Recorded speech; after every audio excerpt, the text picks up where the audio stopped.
All right, what is going on? Drive time on a Thursday afternoon. It is about 16 minutes past the hour of 2 o'clock. Got a little loose on crosstalk with our guy Zachariah today. Zachariah filling in for Sean. Sean taking some well-earned time off over the next couple of weeks during this holiday season. So a little bit later than usual. I hope you're golfing today. It's like 50, 55 degrees. Super warm, randomly, on a December Thursday afternoon here in downtown Salt Lake City. And as it is, every single day, it's good to have you along for the ride. My name is Spence Checketts. I host this show. That young man is named Porter Larson. He produces the radio program. We have a lot to do on a Thursday afternoon.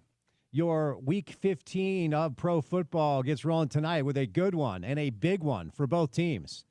Not an elimination game per se, but something like it in Santa Clara at Levi Stadium, where the San Francisco 49ers are getting 3 points on the Rams. The over-under is 48.5.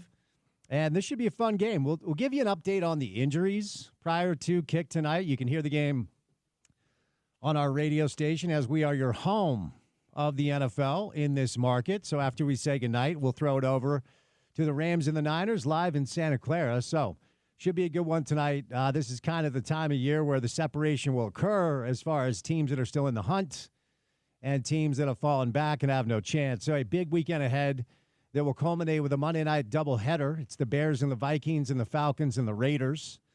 That's your two Monday night games coming up to finalize Week 15. But, of course, we have a lot to do on the show today. The University of Utah has a new quarterback.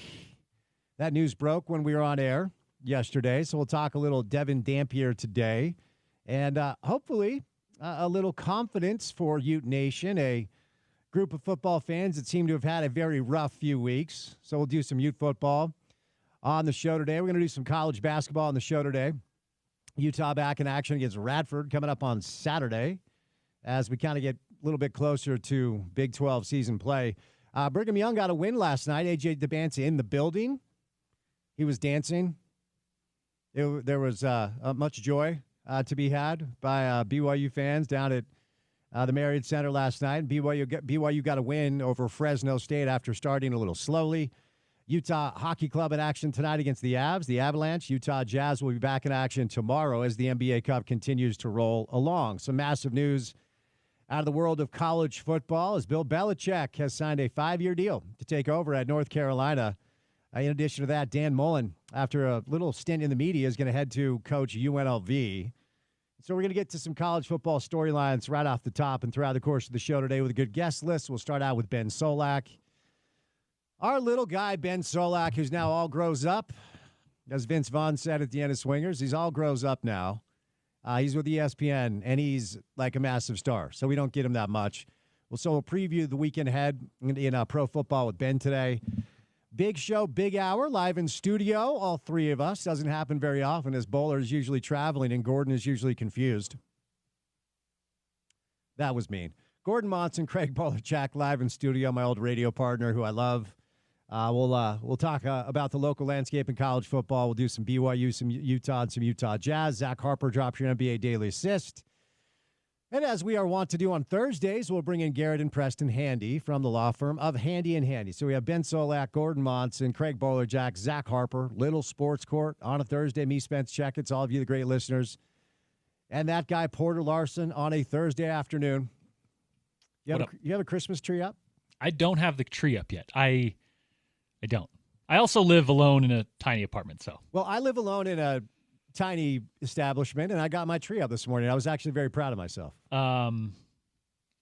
Usually, and this is a little inside, usually like the historical like family tradition was to go cut a tree and bring it in.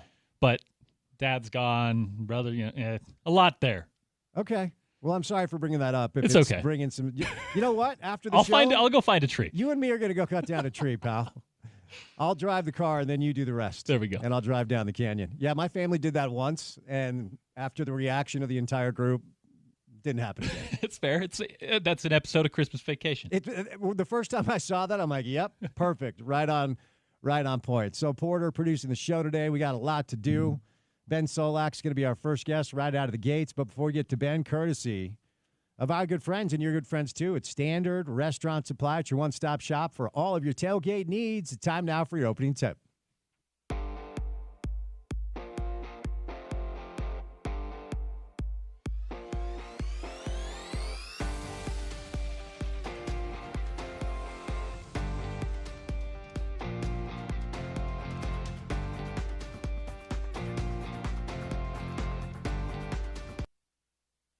All right, some news broke right as we were finishing the show last night. We got to it actually in our final segment of the 5 o'clock hour before we broke into the 6 o'clock hour that Bill Belichick has reached a 5-year deal to coach the University of North Carolina. A lot of people stunned about this, but ultimately I think this is probably something that we should get used to, and I'm going to tell you why. So the local angle here is this. There's clearly an arms race going on in college sports. And look, let's be clear. There's always been some sort of arms race, a lot of it done in the shadows.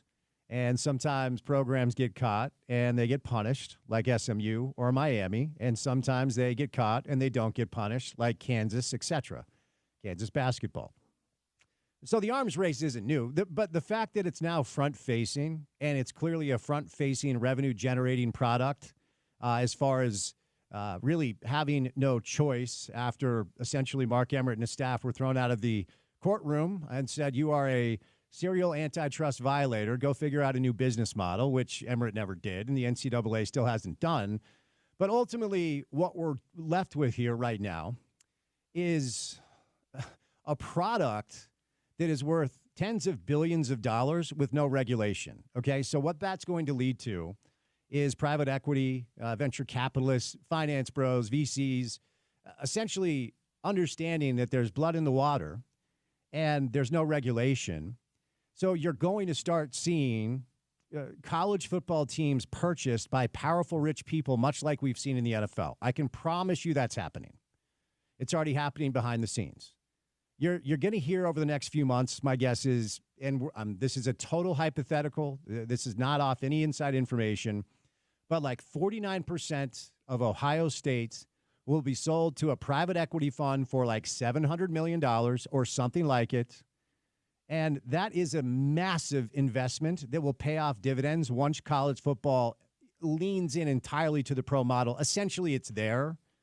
But a change of this magnitude is step by step and piece by piece. And so it's going to take a while before college football actually settles into what professional football looks like. But, guys, we are high speed ahead to that. And the Bill Belichick signing, to me, is an indicator that he understands exactly what's going on here. Now, ultimately, you know, apparently he interviewed with the Falcons or whatever. Yes, he did not find a coaching home in the NFL. But a lot of people are wondering why Bill Belichick would go to college. And I'll tell you why. Because college essentially is going to be a professional model where you're going to be able to, as a head coach, be paid like pro coaches will be paid. Change, you can take a private jet. You can land close to where the kid plays high school. You don't even necessarily have to have the same amount of FaceTime because of Zoom and the way the world has closed a little bit, like the old things we used to talk about with college coaches and why all of these guys stay in the pros are starting to evaporate right before our eyes. Of course, you're always going to have to recruit, but as these recruiting visits just become business visits and signing on the dotted line, you're now going to be negotiating with agents about their clients. And so you don't have to fly halfway across the country to sit in a kid's living room and stay in a Motel 6 and eat at a Cubby's or something to go see this kid play and then, go sit down with his parents. No, you're going to be negotiating with his agent. So all of the things that college coaches used to have to do, the pro coaches didn't have to do, those are starting to change to the point where I think what North Carolina did with Bill Belichick is going to start to be replicated and duplicated, not just on the coaching side of things, but the front office side of things. You're going to start. We've already heard GMs across the board. North Carolina, of course, is going to lean into a pro model entirely, hiring a staff, including Michael Lombardi, a former NFL exec who was an assistant under Belichick with the Pats for about 3 years. He's going to be the GM. And you're going to start to hear these big-time programs making overtures to pro coaches to bring them into their fold. And yes, this is going to mean college football is essentially another pro football league. Side note, it kind of always has been, but they found out the sneaky model and invented terms to co-opt our thoughts like amateurism. The collegiate model is my favorite one. Whenever you hear somebody say, I'm a fan of the collegiate model, just know he's getting paid behind the scenes, and the employees of the business where they built their backs on don't get any of it, okay? So, yes, we were all fooled for a long time, and unfortunately, the people that were collateral damage are the ones that were putting their body and minds on the line every week without getting a paycheck, but we sort of just were blind to that because we were told to appreciate amateurism and the sanctity of the collegiate model. It's all BS. It always has been, and it needs to go this way. But I also understand why people that love college football are uncomfortable. But I'll tell you this. Ultimately, the direction the sport is going in was inevitable because the money's too big. And, if you're just joining us in America, there is this thing called capitalism that, love it or hate it, is just here. And that's the deal. And a lot of these people have a lot of money. And when there's money to be made, they're going to jump on it as soon as they can, as early as they can. And this is just the early stages. And finally, this is why BYU basketball was intentional about building their program with an ex-pro head coach, 2 ex-G League head coaches on the bench, ex-NBA strength and personnel behind the scenes, ex-NBA nutritionists behind the scenes. This is why they did that. Because essentially you have pro coaches that understand what pro basketball is about, and college basketball, like college football, is high-speed ahead to the same pro model. All right, Ben Solak's going to join us coming up on the other side. Before we get to Ben, I want to tell you about my friends at Prize Picks. You can win up to 1,000 times your cash. Run your game all season long on Prize Picks, America's #1 daily fantasy sports app. You can make your holidays bigger and brighter with Prize Picks, the best place to get real money action while watching your favorite sports. You can now win up to 1,000 times your money on Prize Picks. Join now because this holiday season, Prize Picks is giving away 2 free picks in December, and they're giving away $30 million+ in rewards during Picksmas. See, I'm a grown-up. I can do it. So here's the deal. Go get their free money. See if you like it. Download the Prize Picks app today. Use the promo code ESPN700 to get $50 instantly after you play your first $5 lineup.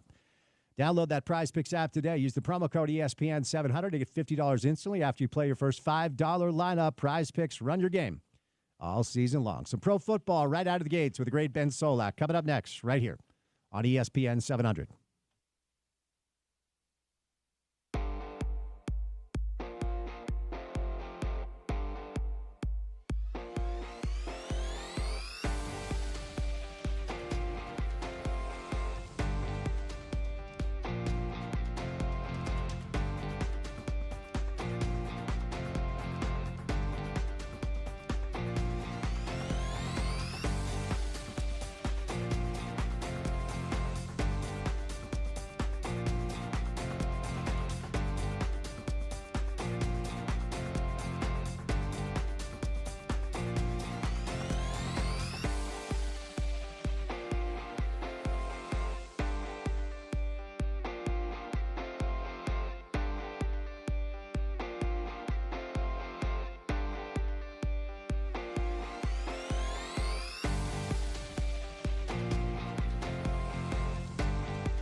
All right, this is one of your best. This works. It's Ben Solak. I'm a fan of the Jets. So oftentimes I have to, during the break, come in and chide you for your music selection, but I'll give you a little credit for this one, young man. Well done. Little Elton John on Thursday.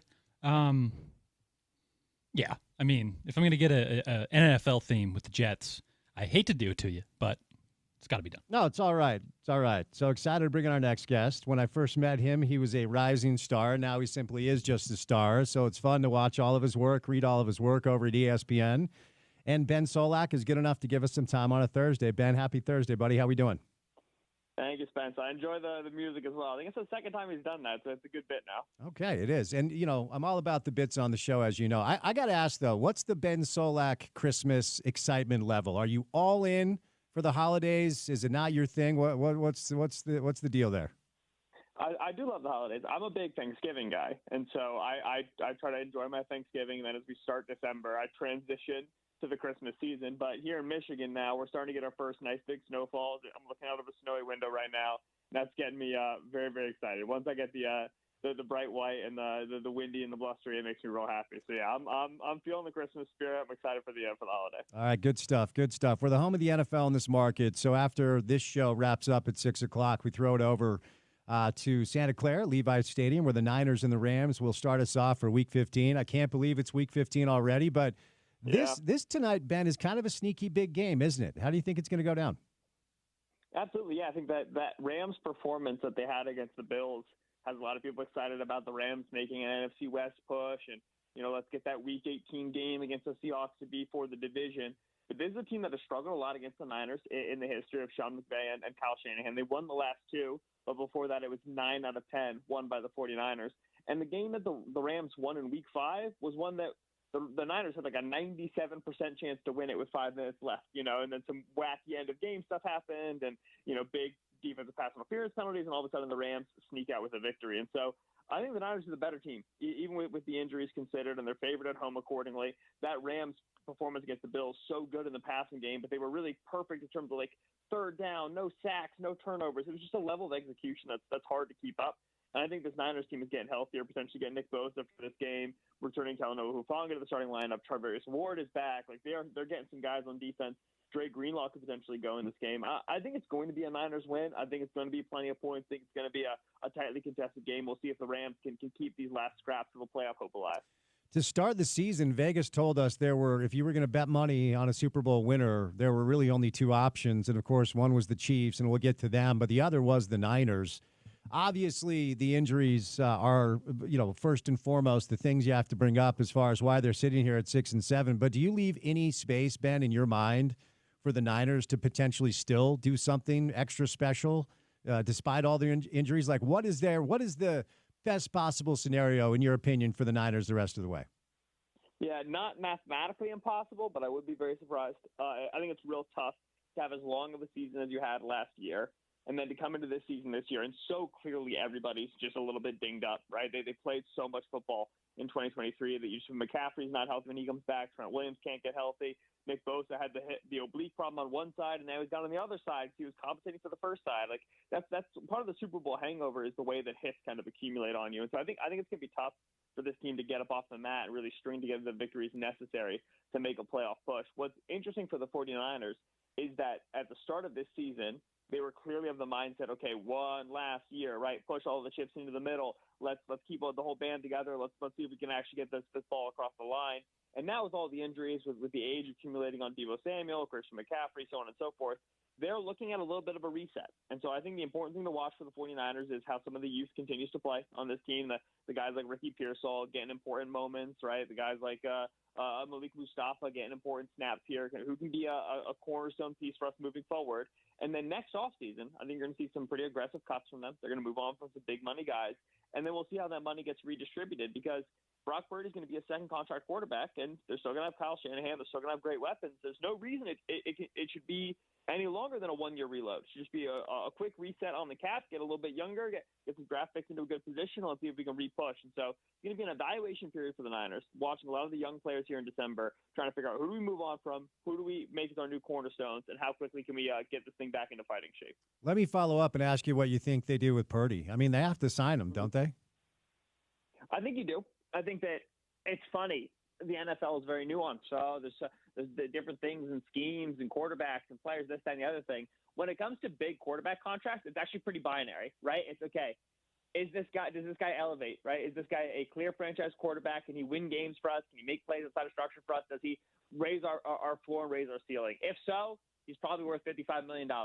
It feels better when it's Joe Burrow making $55 million versus Tua Tagovailoa making $55 million. But it's kind of a binary thing. There really isn't much of a secondary quarterback market. There certainly is. You kind of argue the Baker Mayfield deal and the Geno Smith extension, but those are more the exceptions that prove the rule. When you drafted a guy, he was good for you as a rookie, and you want to keep him in the building.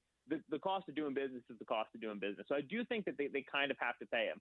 I'll be curious to see if they do it this year or next year, this offseason or next offseason, because they do have 1 year left. They have some cap recovery to do, and so maybe it's one that they push off a little bit. And if they elect to play a little hardball and try to get him at a cheaper figure, I don't mind it, just because I do think Kyle Shanahan is so good at making suboptimal quarterbacks work. But there's no question that Brock Purdy elevates this team in a way that Jimmy Garoppolo never did. I think he clears that bar for quarterbacking, and he'll get a big extension accordingly. Let's stick in the NFC here for a moment. And, Vegas tells us, and the numbers tell us, and quite frankly, just watching them tells us it's Detroit's conference to lose. Do you agree with that? And who else in the NFC do you think can throw punches with the Lions? Yeah. If you put a healthy Lions defense on the field, I agree with it. The problem is, I don't know how healthy of a Lions defense we're going to get, right? You've got a star pass rusher, Aiden Hutchinson, who's going to be out for probably the entire NFC playoffs. Alex Anzalone, star middle linebacker, who's I think probably going to be out for at least the first round of the playoffs, if not a little bit longer. Derek Barnes already lost for the entire season. Marcus Davenport, the second edge rusher, lost for the entire season. John Kaminsky, a key depth piece defensive line, lost for the entire season. They've gotten hit at a couple positions in that front seven on defense with multiple substantial injuries. Now, they're doing a great job making chicken salad out of the situation, right? They're blitzing a lot. They're playing very aggressively, and they're doing a good job week over week in kind of cycling new bodies in there and trying to stay afloat. But eventually you run into a Packers offense, into the Eagles offense, into the Vikings offense, into the Seahawks offense. There's a lot of good offenses in the NFC, and the dam breaks a little bit, right? Even that Packers game they played on Thursday night, boy, they gave up 31 points. That came down to the wire, that football game. And so my faith in the Lions' NFC playoff run is contingent on seeing just how healthy that defense gets over the month of December. I do think that the Eagles are an extremely good ball team. I think that the Vikings, honestly, like in September, I was kind of like, oh, this team's a little fraudulent. They've actually gotten a lot better very quietly, despite the hot start. I like the Vikings quite a bit. I think Seattle's got a legit defense. I think the Green Bay Packers have a legit offense. There's plenty of horses in the NFC. And so I want to have all that faith in Detroit, but they could be the unhealthiest team coming into that field, and that worries me for them winning, the two games necessary to get to the big dance. We follow up on Minnesota. Ben Solak is with us from ESPN. And, I'm not a scout, but we're out here in the former Pac-12 footprint. It's no longer that. But when Utah was in the Pac-12, Sam Darnold and USC were also in the Pac-12. And I can remember just being very impressed and liking him a lot. And as a Jet fan, and we'll get to the Jets because I'm mad at you. You told me to start the season to have hope, and I listened. But before we get there, what has Sam Darnold done for the rest of his career? Because they draft McCarthy. I mean, maybe they roll with him. He's just been awesome. But what sort of questions has Sam Darnold answered as he's in a very functional situation and he's answered the bell? Yeah, Sam Darnold got drafted 3rd overall, and he got drafted 3rd overall because that boy can sling the pill. I mean, the arm is crazy. He can hit the throws, man, down the field with accuracy, with velocity, bad platforms. Like, there was never a question about the right shoulder, right forearm, right hand of Sam Darnold, right? Like, that's all that in a bag of chips. Now, with the Jets, the mind never got right. The eyes never got right. The comfort in the pocket, managing pressure, a lot of the ancillary but still necessary parts of quarterbacking were just never good for Sam. Well, over the years now, he's gotten a little bit steadier, a little more veteran. He's seen a lot more from defenses. He knows what he can and can't get away with. But particularly here in Minnesota with Kevin O'Connell, they have done such a delightful job, just such a good job at finding ways to get him clean pockets, finding ways to get him simplified reads, and just saying, listen, all we need you to do is be the trigger man. All we need you to do is throw that ball the way that you were God-given talent destined to do. And so he is insulated. He's protected by a really good offensive coordinator in Kevin O'Connell, by a really good cadre of pass catchers, Justin Jefferson, Jordan Addison, also from USC, TJ Hawkins. And if he leaves that environment, it's going to be a question mark. I think that, you've still seen games this year where pressure has gotten to him and really affected his process. But he has reminded the league very clearly that if you have a good quarterback environment, if you have a good incubator for quarterback play, Darnold can make throws that a lot of guys can't make, and he can make them consistently down the field. He's completed 58% of his passes, Spence, 20-plus yards down the field. It'd be the fifth best season in the 2000s for that, if that number keeps up. Like, this is really there's a lot of physical talent there with Darnold. It remains, and he's still pretty young. And so I think he's going to get a decent-sized contract. I don't think he's going to get it from Minnesota. They've kind of already leaked that and made that clear. How successful he is at his next spot is kind of conditional on how good that spot is at insulating him the way that Kevin O'Connell and the Vikings have. Before we change conferences, let me follow up about the Eagles, because I agree with you, but it feels like a lot of people are out on him. And, the throw game, as Coach Witt likes to say around here, certainly has been an issue. I'm a Jalen guy, and obviously the talent is the talent. I'm not sure what the Brandon Graham situation did to that locker room, but sometimes that can be an overkill topic for us media types. So I still think they're going to have something to say about this at the end of the day. What has to happen for them to actually be in that stratosphere, and what, in your mind, are their kind of Achilles heel type vulnerabilities? Absolutely, yeah. We know that the Eagles are really, really good at controlling game scripts. They play with defense. They run the football. They burn the clock out. They don't turn the football over, right? They're a little bit of an anachronistic team, right? They kind of play like it's the 90s. It doesn't look like it because the college offense and it's spread out and whatever, but they are a run the ball, control the ball, and grind this game out sort of a team. They have had multiple score deficits, right? A 2+ score deficit only twice this season. It was in the first half against the Ravens, which they pretty quickly recovered from. And then it was week 4 against the Buccaneers, a game they played with no Lane Johnson, no A.J. Brown, no Devontae Smith. It's the only time they've trailed by double digits all year long. Defensively, in terms of the opponents they've faced, they've only faced 2 above-average defenses on 13 opponents, if you look by expected points added by success rate. They have had a nice schedule for a front runner, and they are built to play as a front runner. We need to discover what this team can be when they're behind. We need to know what it's going to be when they play a good defense and they fall into a hole. Now, they get the Steelers this Sunday.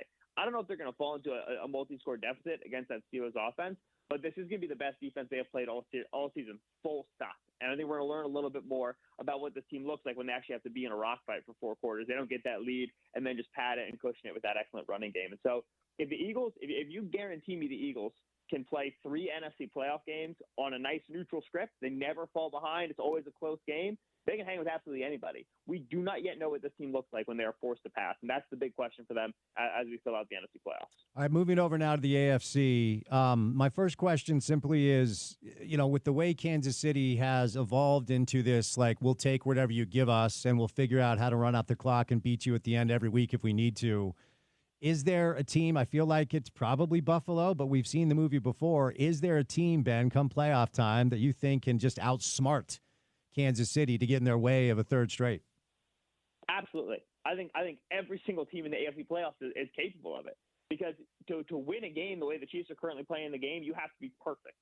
Cannot turn the ball over. You have to be absolute nails on third down. The Chiefs are on pace for one of the best third down conversion seasons in NFL history right now. And a lot of that is made more sustainable because they're clearly playing for third and medium. They have Patrick Mahomes. If it were any other team, I'd be saying this is so clearly going to regress. But with the Chiefs, it is a little bit more sustainable because the guys they have, they're playing quarterback. But we saw the game they played against the Chargers, who are going to be in the AFC playoff picture. Very well could have, and you can even argue should have lost that game. We saw the game they played against the Ravens in week 1. It's going to be in the playoff picture. We're going to get them against the Steelers, not this week, but next week.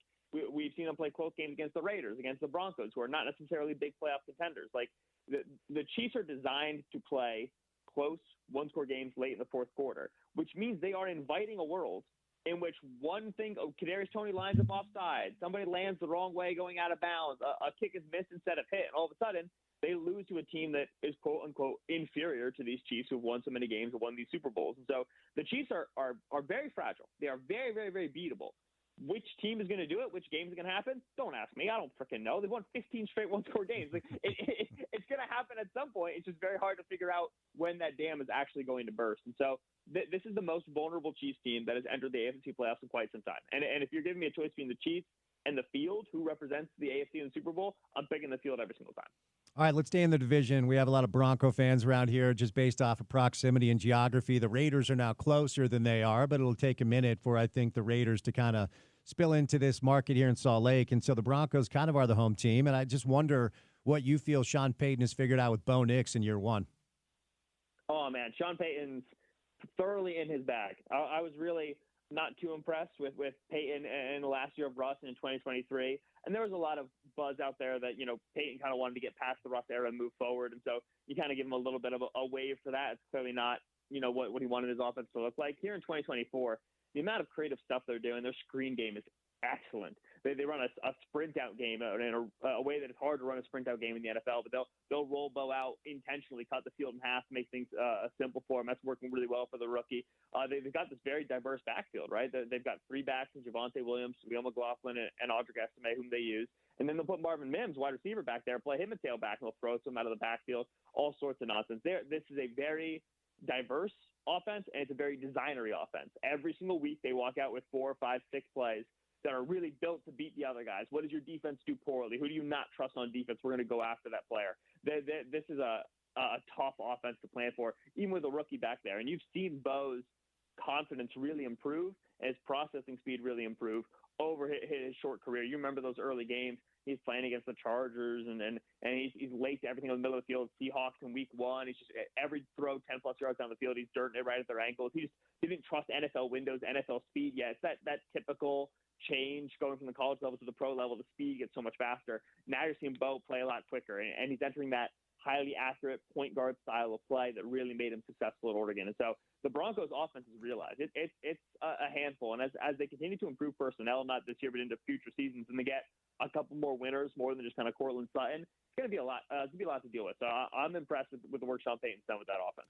The Bengals won't have anything to say about how this season plays out, but I just wonder from your vantage point, because I've just always loved Burrow. That's not a hot take. Like I'm not saying he's the best quarterback in pro football, but sometimes I watch him and I think if there are names above him, it's a very, very short list.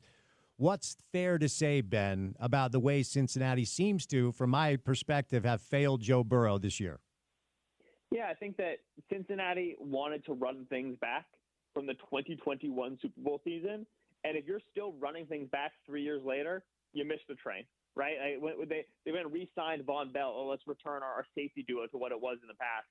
Man, it's the NFL. Things move a lot faster than that. You can't go back to, all right, we extended everybody from our 2021 defense. Trey Hendrickson's still here. Sam Hubbard is still here. We've got Logan Wilson and Jermaine Pratt at linebacker. We've got our guys. Let's go. It's been 3 years, man. You cannot keep running back the same names, the same issues. They had that big offensive line recovery in 2022, right? Went and signed a lot of guys. And those are the guys that are starting here today. And you just didn't have the quality of player that were necessary. You had good players, but not like, franchise cornerstone players you can set your watch to for 5-10 years.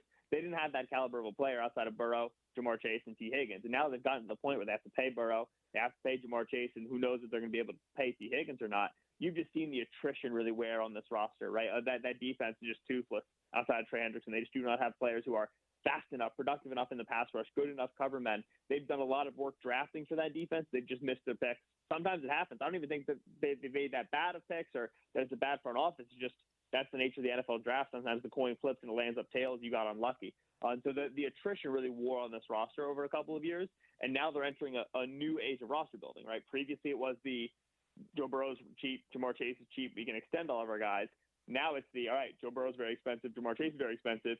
We really have to be better at drafting and developing. And so I don't think the Bengals are out of this hole anytime soon, because next year they got to roll out a lot of the same young guys who have not been productive for them so far and try to get that youth movement going again and get cheap at other positions. It's been a failure of the front office. They've missed on their picks, and the guys they extended have fallen off the cliff. It happens, unfortunately, frequently in the NFL.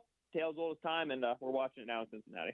Let's move over to a team that also has box office under center, but will have something to say about the rest of the season plays out. And Lamar Jackson's one of those guys that when the Ravens are on a standalone game, you get excited because you can hone in on him. And Baltimore, to me, is the team that will have something to say about how this goes down. I don't know that I've ever heard your take on the whole Lamar in the playoff stuff, and I'd be curious as to hear what you have to say about that, and also what I'll kind of ask you about the Ravens the same way I asked you about the Eagles. What has to happen for them to be there at the end, and where are they vulnerable? Yeah, I'm always very reticent to do X player in the playoffs, this or that, because we got to remember, in terms of career game log here, we're basing our postseason opinions on Lamar Jackson off of 7 games in 5 seasons, right? 7 games, all of them at the end of the year. So usually Lamar's pretty banged up and the rest of the team's pretty banged up. It's just not a big sample, especially when you consider some of the early games that they lost. Like when Lamar dawned, when he was such a revelation at first MVP season, it felt like nobody could stop him. Then you get to the playoffs, and we know in the NFL for a fact, NFL defenses get a lot more designery, get a lot more specific to opponent when we get to the postseason. And Baltimore wasn't ready for that ambush, right? They were in the same stuff that was just working against base defense for all of November, December. They got to January football, and teams are running out here, safeties are 7 yards off line of scrimmage. The box has got 10 people in it. Like, they're just not prepared for that level of a specific defense. And so I don't put too much stock into it. I think that what you can argue is that Lamar's play style is very predicated on him having top-tier athleticism. And if he gets banged up over an 18-game season every single year, then you're just not going to be able to play the same sort of postseason ball that you want to, as opposed to a quarterback that doesn't need to move as quick in order to be as effective. And you've seen the Ravens over the last couple of off seasons try to figure out what's the best weight for Lamar Jackson to play at, how much should we run him. They're trying to figure out solutions for the regular season so they can ensure that he's healthy in the postseason. And so far, so good. He's been pretty healthy this year. And so they're bringing a healthy Lamar into the postseason. They're bringing a pretty bad pass defense into the postseason. That's a hard thing to do. You're going to run into so many elite quarterbacks in the AFC playoffs. And this pass defense was really, really bad to start the year. It's getting better. And if they can get into the playoffs with like the 20th best pass defense, and maybe you can get away with it. They don't have any pass rush ringers, right? They don't have that one guy who just beats the opposing left tackle, snap in, snap out, gets the sacks, gets the forced fumbles to get you off the field. And in the defensive secondary, Kyle Hamilton, Roquan Smith, those guys are their stars. Those aren't at the outside corner positions. So if you run into a elite receiver there on the outside, you don't necessarily have a solution to that guy. You have to try to solve it structurally. And so the thing to watch for the Ravens is that pass defense, which, like I said, has been getting better, but the ceiling on it is pretty low. And if they can just get like a decently average group there, get a little bit better in the pass rush, they have the tools for a run, but that's the question mark still as we go through December. All right, Ben, before I set you loose, you did tell me preseason there was reason to hope for my Jets. And I know as a lifelong Jets fan, I probably should not have listened to you, but you're a smart guy, so I did. How has this gone so horribly wrong? And what are they? Look, they've married themselves to throw Rogan. At this point, I only want Aaron Rodgers to keep playing football so he doesn't start a podcast, but I don't want it in New York. How has this gone so bad, and what do they do? What's next? Yeah, I mean, it went bad because when they felt pot committed and they behaved pot committed. I have admiration for the fact that they said, we have no interest in losing a third of our stack at this table. We're either going to lose the whole stack or we're going to double up, right? Like I don't mind the fact that they went all in on a guy who required them to go all in. If you want to live with a 40-year-old quarterback who plays a very, very, very particular style of offense, you kind of have to continue to push your chips in on him being the guy that you believe he would be. Rodgers clearly is not the guy, right? It just the level of athleticism drain has dramatically affected his ability to make plays outside of structure, which is a big part of his game. And then his interest, his energy in terms of executing the offense has just been really disappointing to see over the course of the season. Rodgers walks out every single game accurate, and he's dotting guys, and he's making throws, and he gets into a rhythm. And then the moment something doesn't go well, right, Garrett Wilson drop, Breece Hall drop, miscommunication with the receiver, it feels like he doesn't get up off the mat. Like you go and you find the first bad play on the Jets film somewhere like, early second quarter, and then after that it's just Rodgers throwing up 50-50 balls and just trying to hit these slot fades all the way down the field. It's such a house of cards. They have very little resiliency. And I think that starts with the quarterback position, and a guy who doesn't have a lot of faith in his guys, doesn't put a lot of faith in his guys, doesn't put a lot of faith in his coaching staff, doesn't really rally the troops very much. And so Rodgers has been a disappointment. Rodgers has been the issue. I understand Aaron doesn't like it when ESPN employees talk about his game. However, it's kind of what my job is. He's been a disappointment for the Jets. He's kind of been the core of the issue. Now, the recovery period for the Jets, I don't think it's as bad as it seems because there's still so many good young players. There's still Breece Hall, there's still Garrett Wilson. Olu Fashanu, left tackle, looks amazing. Like, they have been able to draft and develop young guys. It's just they weren't given the veteran quarterback that they hoped they would get. So I don't know what the quarterback solution is for the Jets. I don't know if it's something you can solve in one offseason. I don't know if Rodgers comes back and so on and so forth. But there are sunbeams in New York. I promise you there are. There's a lot of good young pieces on the Jets. If a smart coach gets in there and a good quarterback gets in there, this thing can turn around quickly. I still believe that. All right, Ben, before I set you loose, and I'm asking this question sincerely, I come from a split family of 5 boys. We have 2 Jet fans. We have 2 Giant fans. If you combine the Jets and Giants roster, would we have a playoff team? I'm dead serious. So who's starting a quarterback, Rodgers? Sure. What, Tommy DeVito? I mean, sure, Aaron Rodgers, yeah. Yeah, that's a no from me. I think who would start from the Giants on the Jets? It would be Malik Neighbors. It would be Dexter Lawrence. It would be Brian Burns. And I mean, like might just be Bobby Okereke probably is going to start. You're not adding too many players to the Jets roster from the Giants, unfortunately. So to me, yeah, it's that team's going about 500. Oh my goodness, that's what I said, and it's such a sad state of affairs. Ben, thanks for the time, man. It's been so fun to watch your stars shine. Keep it up, will you? Thank you. Take care, Spence. Y'all be well. All right, the great Ben Solak from ESPN came to us where as like a 14-year-old. What was Ben's first stop when he first started coming on the show? He was doing the Draft Network. That's right. And that's like with our guy Trevor Sikkema. Yeah. I'm not sure who is still there, but yeah, I mean he looked like he was 14. I think he was like 20. My man wasn't even wearing deodorant yet. Okay. All I know is it was one of those guests where the first time I interviewed him, I went, all right, give this kid some years when he learns to put the work in, and now he's one of the main guys over at ESPN. It's really cool. It was clear his knowledge and the work he puts in. It was just becoming like a guy behind the mic, really, was all it was with Ben, and he's good with it. No doubt, no doubt. So that segment brought to you by Gordon Monson's favorite distillery. It's called Clearwater Distilling. It's the only distillery in Utah County open on Sundays. With the holidays around the corner, Clearwater is a one-stop shop with their bottles, their swag, and their gift cards. They make all the perfect stocking stuffers.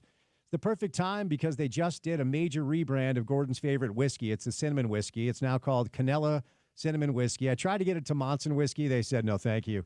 Formerly known as Scandalous. If you need a spot to celebrate, he's in studio, so I'm giving him some crap. If he doesn't drink. If you need a spot to celebrate the holidays with your loved ones or your coworkers, make it Clearwater Distilling. Their Victorian tasting room makes a great date night or a fun activity anytime. Buy their spirits in state liquor stores online or take a trip to their beautiful distillery. More information can be found at clearwaterdistilling.com. The 3 o'clock hour is Gordon Monson and Craig Bowlerjack. It's the Big Show, Big Hour, and it's next right here on ESPN 700.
soreness on Sunday.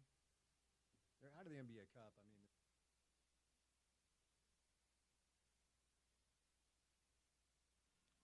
it's a rarity, but we have done it as the Jazz are on a very long break. They're back in action tomorrow. And Gordon doesn't like to roll in the studio unless his friend Craig is here. So we have Craig Bowler-Jack, Gordon Monson. Time for the big show, big hour. Gentlemen, happy holidays. How we doing? It's great to see you. It's better here than on the road in a lobby after jumping off a bus. Let me just say that. Oh, for sure, for sure. And Gordo, great to see you, my friend. Good to see you. And, I don't go anywhere without my buddy Bowler. Yeah. He's been escorting me around for how long? About 30 years? Carrying Over you. 30. Escorting. I know you don't go anywhere without Craig, but you certainly will leave Craig at certain places without making sure that he's taken care of. Yes, he will. Uh-huh. Yes. We got tickets. My wife's got pneumonia, but we'll see you later. Okay, Gordo, thanks. You could have rot in a Mexican jail, and you would not have. I still feel bad for you. Hold that on, day. Bowler. Yeah. Look, I've made Or a hospital. I've made a couple of mistakes in my day. I'm still paying for them, apparently. But I did call you up and say, hey, Bowler, I've got a couple of Paul McCartney tickets. What are you and Sharon doing? Yeah. You remember that? Yeah, I did remember that. Was that the same week he stood you up for lunch? Or? That was the week. That was the week after. Yeah, I was thinking of. So thanks, Gordo. That's really a great way to make up for all that. All right, gentlemen, it's great to have you in studio. I do want to do some jazz at some point. Craig, this is me giving you a big hug. Okay, need some hugs. We will start with year 21 for the head ball coach of the University of Utah football program, Kyle Whittingham, releasing a 2-word statement, I'm back. Originally made popular by Michael Jordan in the 90s. It was quite a choice, but nonetheless. Gordon, let's start with you, because last offseason, I was told by people that I would say would know better than I would, like this, they kind of feel like it's it. They announced Morgan, right? I think the redeeming thought up on the hill was this team is good. They can win the Big 12, maybe go to the CFP, and maybe that's it for Kyle. I don't know if that's true, and I don't know if somewhere along the way Kyle said, not like this, but he's back, year 21. What do you think? I didn't think he would come back, but I thought it would be good for him to go ahead and go. The timing seemed to be right. You got Morgan Scalley waiting in the wings. You've got a new offensive coordinator. I thought maybe he might shove off in spite of the record, but he said he would do what's best for the program, which was ultimate poppycock. He's doing what's best for him, but it coincides with maybe what he thinks is best for the program. Mm-hmm. So it's a win-win in his mind, and certainly he's earned it. He's earned the right to pick his time to go, unless he sticks around for another 4 years, and every year is like this last one. Yeah, what do you think, Craig? Kyle back, I thought it 21. was important that he had to quickly get the word out to his recruiting class what his status was going to be, or you lose, guys coming in, or you lose guys coming in maybe from the transfer portal that's going to help this team. Doesn't surprise me. Look, just because I knew him a little bit more, because I hung out with him a little bit at Brighton High School, because his son played when mine did, and he always talked about he loves this game, and he's always breaking it down. I just couldn't see him, Gordo, just leaving with this type of season, the hype that went with everything in August, and this thing imploded. I think it's probably too kind. But when you get Cam injured not once but twice, and then, the way it went down, last year he wasn't as open about Cam's injury, and there was some, displeasure, and then he finally got on the page, and Cam's back, and everything's all rosy, and everybody's talking about being in the playoff and maybe hosting your first-round playoff game. None of that happened. And I just don't think the competitor in him can just walk away like this. Huge Right now. competitor. He's one of the most competitive Big people time. I've ever been around. Yeah. Big time. And I just think, legacy maybe comes into play sometimes, but I think overall, Gordo, you talk about what's best for the program. It's easy to walk away in some regards and say, okay, young man, go after it, Morgan Scalley. But in one way, I think, too, he just says, no, not this way. If it was another way and you just went to maybe you lost the Rose Bowl, all right, which he did twice. So you still walk out with your head up, but I think this time he's going to have to just say, look, we're going to grind this back into what I think we can. I think it could be a long road back. Just depends on health and who's going to run and take the snaps. I mean, Isaac decided he wasn't going to be a part of it, And so out he I'm goes. bringing in the kid from New Mexico. Right. Yeah, we'll get to our guy Devin Damp here in a moment. Yeah. A couple other things here, Spence, and I know that you've discussed this quite a bit, but there is also the money issue. I mean, he's going to make almost as much as A.J. Devonsa is going to make in Provo. We'll get there too, okay. Gordo. But we'll get there he's too. going to make upwards of $7 million. And so he's got a ton of money. He's got investments all over the place. He doesn't need the money. Nope. But it's hard to walk away from $7 million, especially on a job that you know how to do. He knows the drill here. Yeah, he had a bad year this last year, and he had injuries the year before. Yeah, I think he can turn it around. Some people have called for a new cultural change.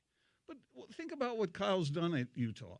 He brings in guys from different races, different religions, different regions of the country. He brings them all in, and he forms them into a family. That's what he's done. That's his culture. Now, he has to get used to the NIL thing. And I heard somebody say today that the number one key to getting NIL money is everybody keying off that head coach. That if they believe in him, they will donate to this. Yeah. And so that's on him, too. He has to get up to speed. And it's not just about defense anymore. It's about the freaking quarterback. Yeah. That's what it's about. And he's admitted that. You For sure. You heard him in his last press conference. He said, if you can't score, Gordo, I mean, the defense this year, there had to be a split. That was the rumor that they were upset that they were on the field 24/7. You can only plug the hole so much, right? I mean, if you're looking at a powerful offense that they thought Cam would release and the running game. But 13 points, you've done your job in the Big 12. Yeah. And so if you're on the field and you're watching the ball being picked or fumbled and you can't do anything on special teams, then I just think frustration boiled about Game 6, and that was kind of the telling, the final card of the deck that finally slipped out. But he has to allow his quarterback, whoever it's going to be, this young guy, maybe it'll be him. Kyle has always favored guys who could throw and run. That's a given. And that seems to be the way it is in college football now. It is. Not so much in the NFL. I mean, there you got to be able to drop back and deliver the ball. But in college football, you got to be able to move. And Kyle knows that, and he wants that kind of quarterback. And he's got to give that quarterback the freedom to make mistakes sometimes. Nobody likes turnovers, Spence. You know that. But you're going to throw an interception here or there. There's going to be some goof-ups along the way. But he has to allow that quarterback the comfort zone that he needs in order to thrive. You brought up something interesting, and you both have experience with this because, and you're going to laugh at me, but as I get older, right? You are. I noticed when I walked in. I know. There's some gray. There's some gray in the beard. Yeah. They're very distinguished looking. Yeah. Well, it's nice of you to say. But look, I just have noticed as gentlemen who I respect get a little older too and continue to work their way through the world, not just my current company and studio, but also my father and other people. Like, you just realize, and you reference the money Kyle's going to make this year. Kyle doesn't have to earn another dollar the rest of his life, and he's all right. And I can remember Greg Popovich a number of years ago. You and I have talked about this. He said over and over, he would point to Tim Duncan, and he would say, when he's done, I'm done. And then Timmy retires, and Pop signs like a 5-year extension in the preseason, and everyone asked him about it. And he said, basically what Gordon said, look, they pay me a lot of money to do this. I know how to do it. I'm really good at it. I have a lot of juice left. And you just kind of realize, like, it's easy from the outside looking in to say, go play golf, go hang out with your grandkids, go eat great dinners every night. It feels like one of the things that motivates people to live a healthy life is a fidelity to a higher purpose. And if you're a coach, it's the fidelity to your players and your program. And if Kyle has juice left, let him keep coaching, to your point. Now, I think at some point the conversation will be had as to whether or not the community continues to want the same offensive ineptitude that costs them opportunities year in and year out. How much of that is injuries? How much of that is Kyle? I don't know. Yeah. But honestly, sometimes I think we overthink it.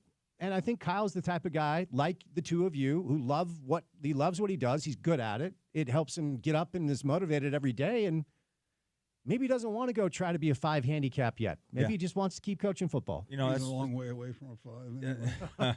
Anyway. Spence, that's a great thought, because Bobby Bowden comes to mind, Lavelle Edwards comes to mind. Money's one thing, but the love of what you do and the impact you have with people and young men, I think, is another. And I think he's a motivator. I think he likes to, put his stamp on the development of a young man. And that's important. Pop goes into that same category. I mean, right now he's putting his stamp on it, and hopefully, his health returns at 75 with Victor Wembanyama. But there's stories all over sports, collegiately or professionally, that, when you walk away from it, Bear Bryant didn't last long, by the way, right? Joe Paterno. Joe Paterno. So if it's your life and you say, oh, I'm going to retire, but to retire to what, I think is the biggest question.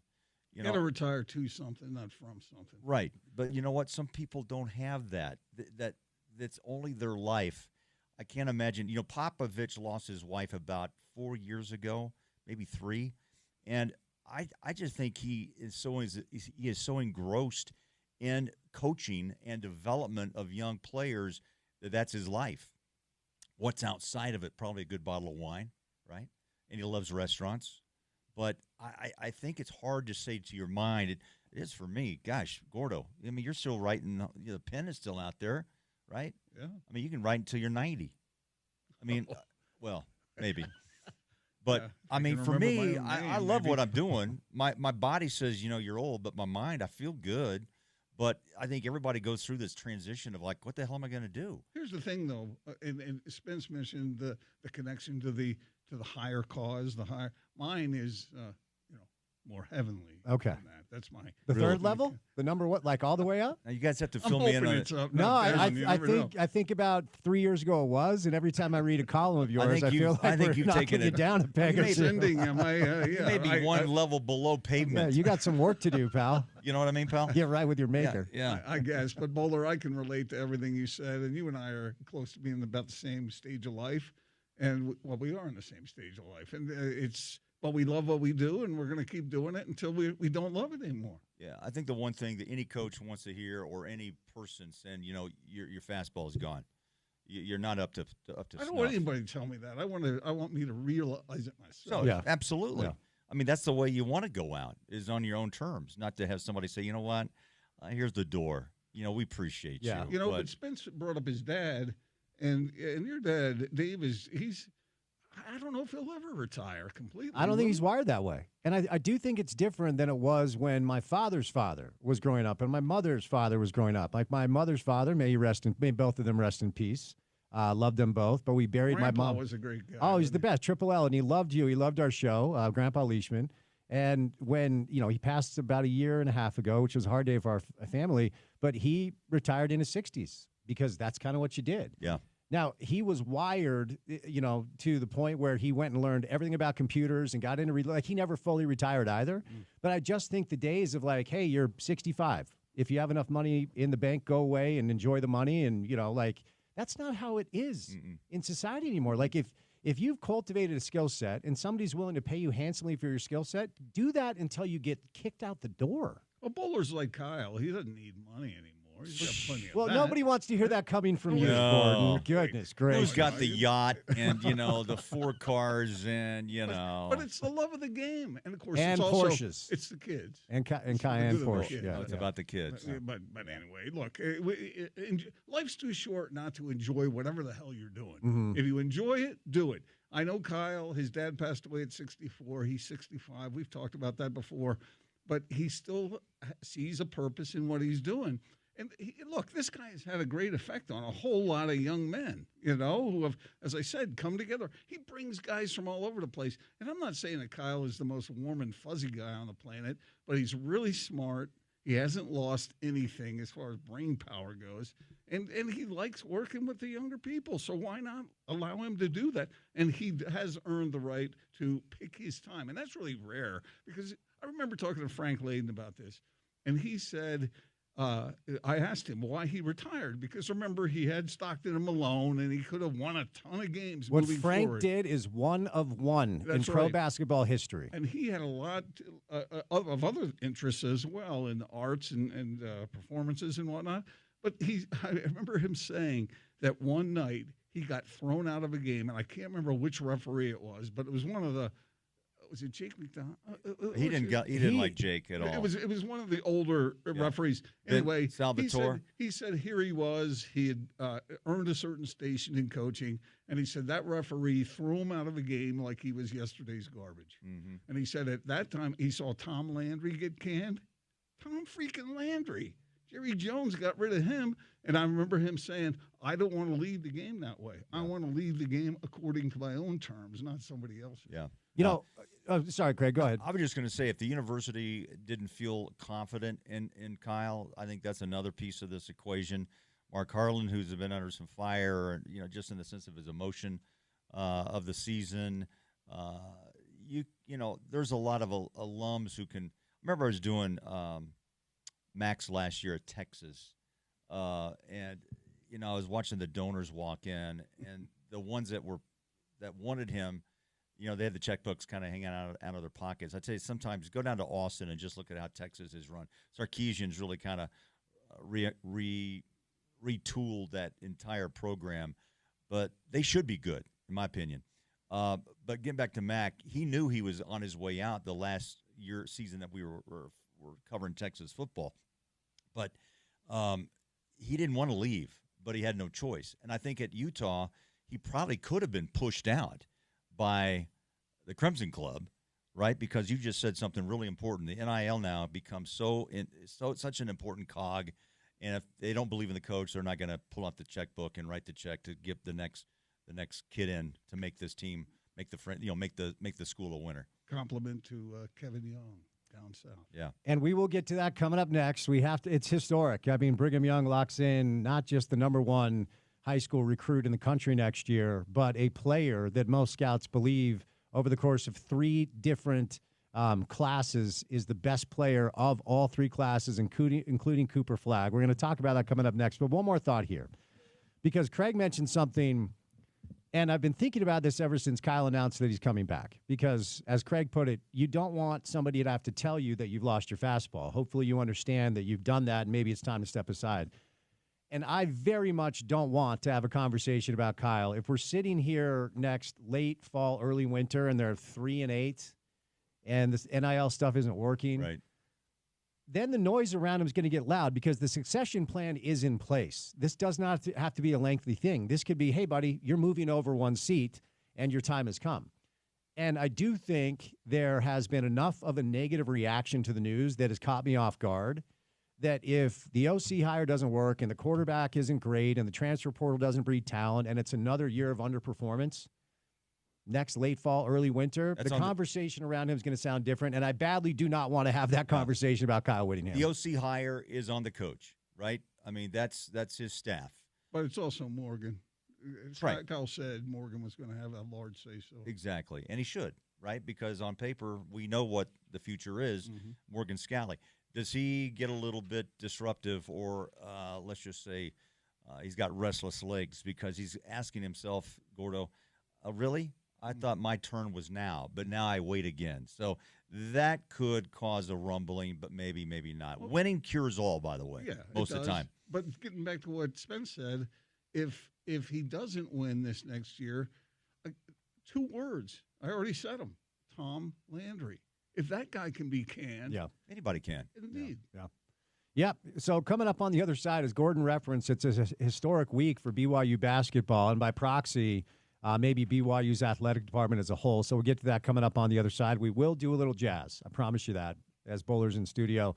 It is the Big Show, Big Hour on the drive here, brought to you by Big O Tires. 'Tis the season for savings at Big O Tires, the team you trust. Save up to $200 after mail-in rebates on select sets of tires. You get up to $100 instant savings on select sets now through December the 31st. Get the brand-new Tip Top Healthy Car Special for $99.95, which includes a full synthetic oil change, wiper blade replacement, and more. Stop in or schedule an appointment online to see how we can help you with your tire and service needs. Schedule an appointment online right now. Visit Big O Tires to find a location near you. More with Craig and Gordon coming up next right here on ESPN 700.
We got one more big segment with Craig Bolerjack and Gordon Monson live in studio. Before we move over to Zach Harper, we'll do a little sports court later on the program today. So thanks for tuning in.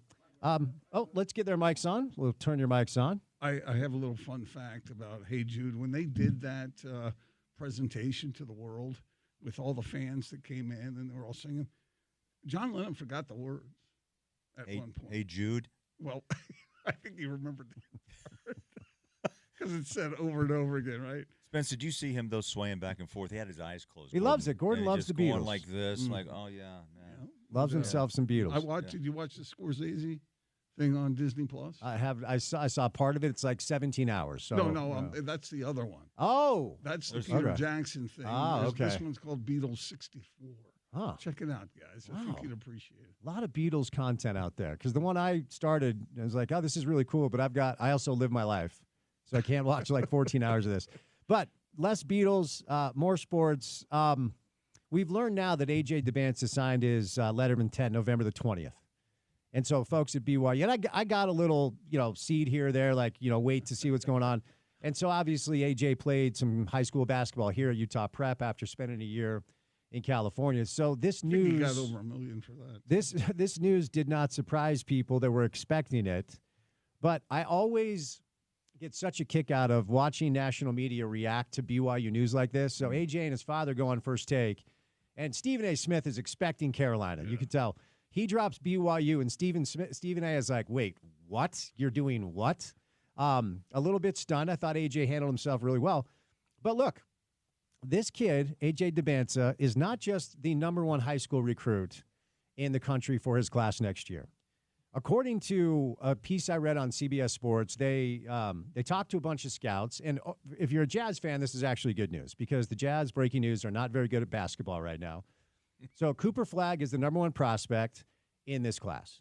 Next year, A.J. DeBanza is the #1 prospect in his class. The year after that, there's a kid named Tyron Stokes, who's 16, 17 years old, who's thought to be the #1 player in his class. All of the scouts were polled, and they said, if all three of those kids are in the same draft, who do you take? AJ won by a landslide. He got more votes than the other two combined. So, Gordon, this is not just BYU locking in the #1 high school player in the nation. This is BYU locking in who could potentially be a generational basketball talent in pro basketball. You're exactly right. It's a massive day. You're exactly right, and I've heard a lot of these experts predict that he will one day lead the NBA in scoring. He's a 6'9" kid with a 7-foot wingspan who's got, 6'9" guys sometimes aren't the most fluid athletes in the world. You're kind of lost in positions, by the way. Well, this guy is fluid. Watch the way he plays and watch the way he moves and the way he can find his spaces on the floor and get his shot off. They show in the highlights him dunking all the time, but it's a lot more than that. And he's enough of an athlete to be able to play some defense, too, if they want him. What's that word? Defense. Okay. Yeah. That bode well for the Jazz. It would. And, we will get over to the space of the connecting the dots people are making about Ryan Smith bankrolling BYU basketball, what it could mean for the Jazz. Now, it doesn't work that way because if somebody has a draft pick that's ahead of the Jazz, they will take AJ, but there are some ancillary benefits there. So maybe one day as a free agent, Spence. Potentially, and we'll get there. So as a rising sophomore at 15 years old, so the Nike Elite Youth Basketball League puts on what's called the Nike Peach Jam. It's the best high school players in the entire country. It's like if you were a young high school player, like you dreamed of maybe playing with those dudes. AJ led that tournament in scoring as a 15-year-old freshman against 17, 18-year-old seniors. I'm telling you, if you have not watched tape on this kid, when you analyze talent, if you're watching high school or college basketball, the prospects that are from like number 25 to 130 or whatever, what exactly is that line? It's razor thin. The dudes that pop are loud. AJ is loud. That's a good word. There's just nothing about his game that strikes you as needing to improve at this stage. Now, to play with men, eventually he will have to improve. He would be the #1 pick this year, and nobody would blink twice. He is in that same, as you say, pop of LeBron, pop Victor. Now AJ, I mean, you said generational. It'd be interesting to see two players so close together in Wembanyama and AJ to actually be on the floor and re-energize the NBA as this league, let's be honest, is aging. I was just telling you guys last night late, I read, that LeBron's taking a little personal it's like time. peacing out. Yeah. So come out for a minute. And I don't know. And again, he's earned every right to do so, but it's odd the way that this has kind of been related by J.J. Redick as an excused absence, like from, high school senior where they say go down to the weight room and you're excused. Mm-hmm. But I know he's got a little foot problem, but, he'll be 40 on December 30th. And he's not, quote, been playing up to his level. But look, what do you always say, Gordo? Father Time never loses. Sometimes he lags behind, and for LeBron, obviously that's the case. I don't know if that means he wants Bronny to get more, time in the spotlight or development, but it's odd. I find this really odd. It's not a big story out there at the moment that I've seen, but it's still odd when I read it last night. Like, wow, really? That's not LeBron's personality to just kind of make a stage, exit.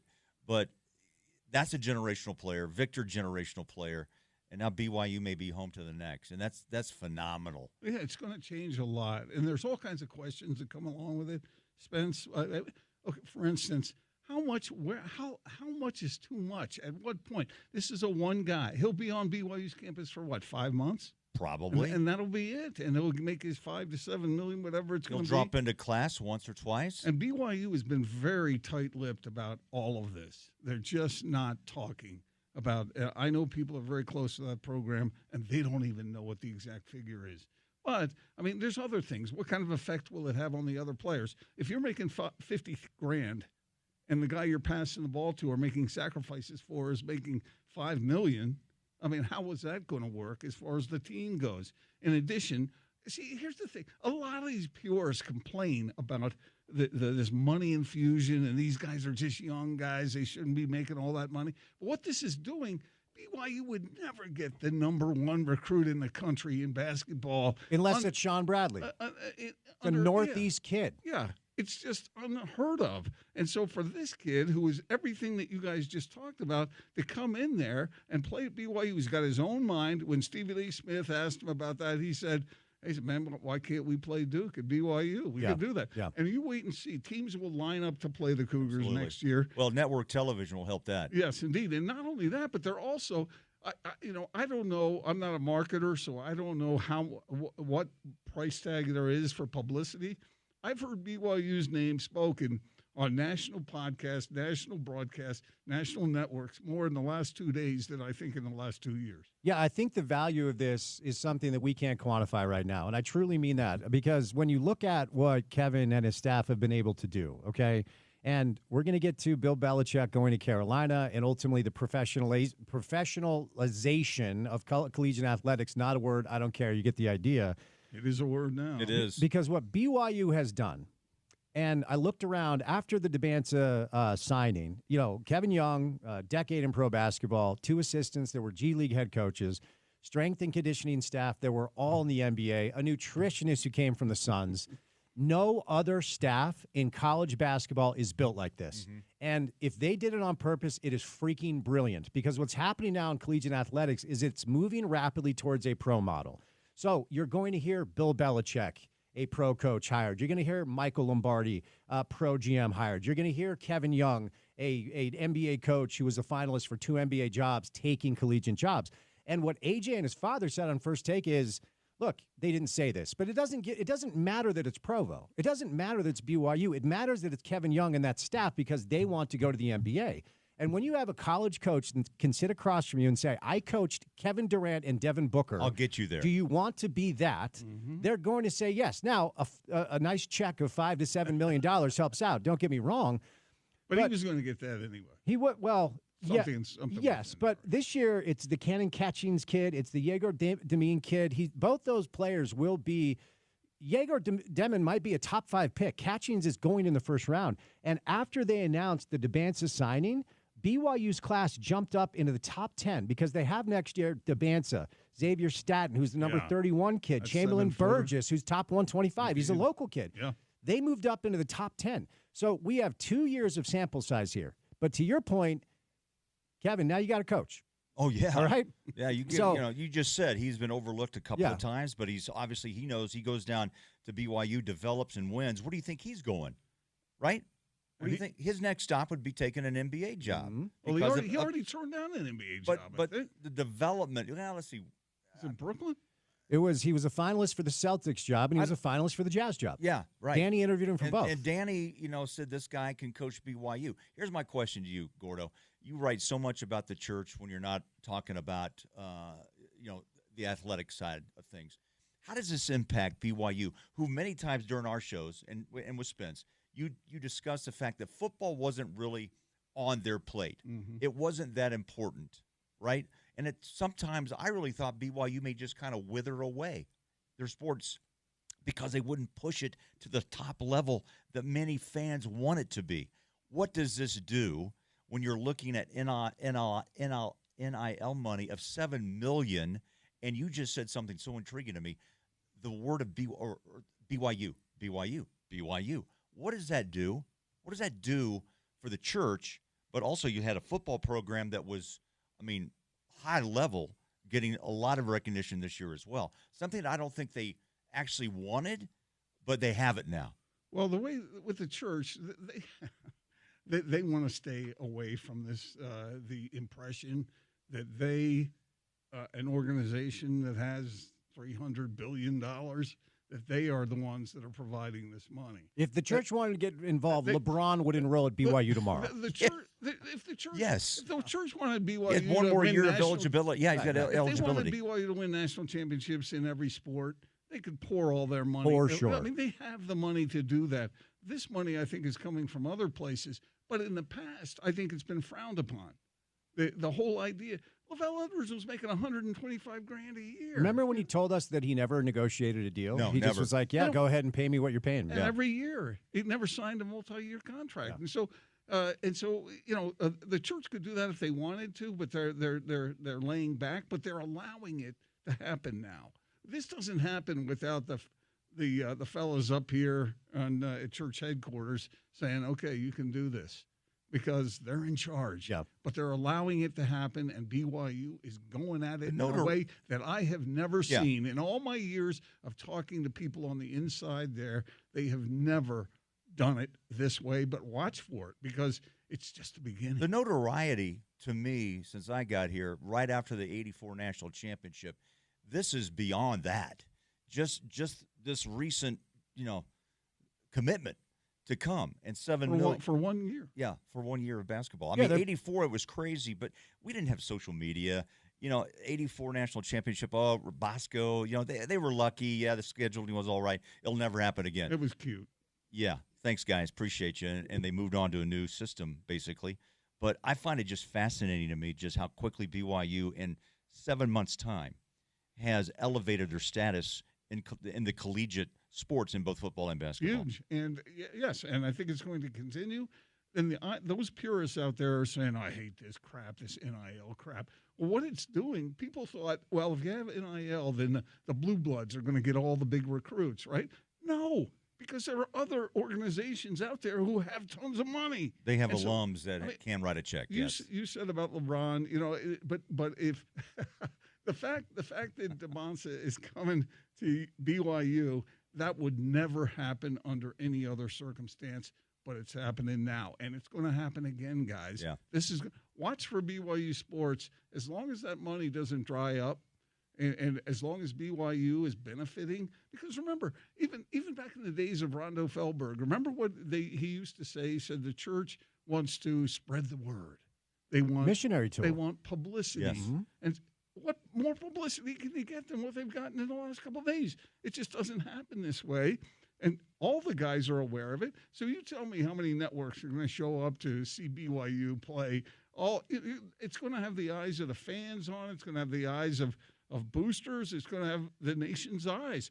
If BYU played when they played Kansas, who's that kid that Kansas signed? Is Darren Peterson? Is that his name? They're a freshman in AJ's class? Yeah. Yeah. Well. I mean, who's not going to want to watch that game when BYU and Kansas show up and people are going to clamor to watch BYU basketball? By the way, that game will not be buried in the Western time zone. And so who's going to complain about the money then? The money will be forgotten about. No, I remember when DeJuan Wagner committed to Memphis back in the day when DeJuan was the #1 high school prospect in the world, and Memphis was just a middling program. It was pre-Cal, it was pre-Penny, and O.J. Mayo signed to USC, and USC, a sizable program, but they played a primetime game at Madison Square Garden only because people wanted to see DeJuan play A.J.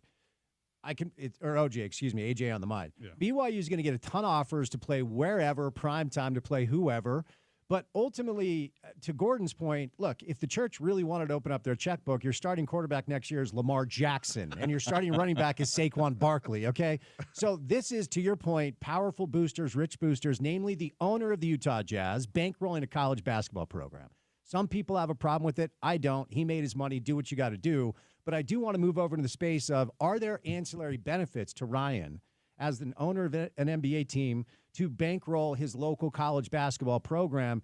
Because, look, it's not a farm system. I keep hearing people like, well, AJ to the Jazz or Yegor to the Jazz. Well, breaking news. If somebody has the pick before the Jazz and they want to take AJ, they can take AJ. However, if BYU basketball can bring in some of the most highly touted recruits consistently year after year, and they have a good experience down there, maybe it changes the way people talk about Utah or Salt Lake as a free agent destination. So you get drafted, but next time around when you can choose, maybe they finally choose us. And that would be amazing. That's the biggest statement of the last 50 minutes. I think that's the biggest issue that probably is an underlying maybe reason why that Ryan has supported the NIL and Danny at BYU, because it does bring light to this city.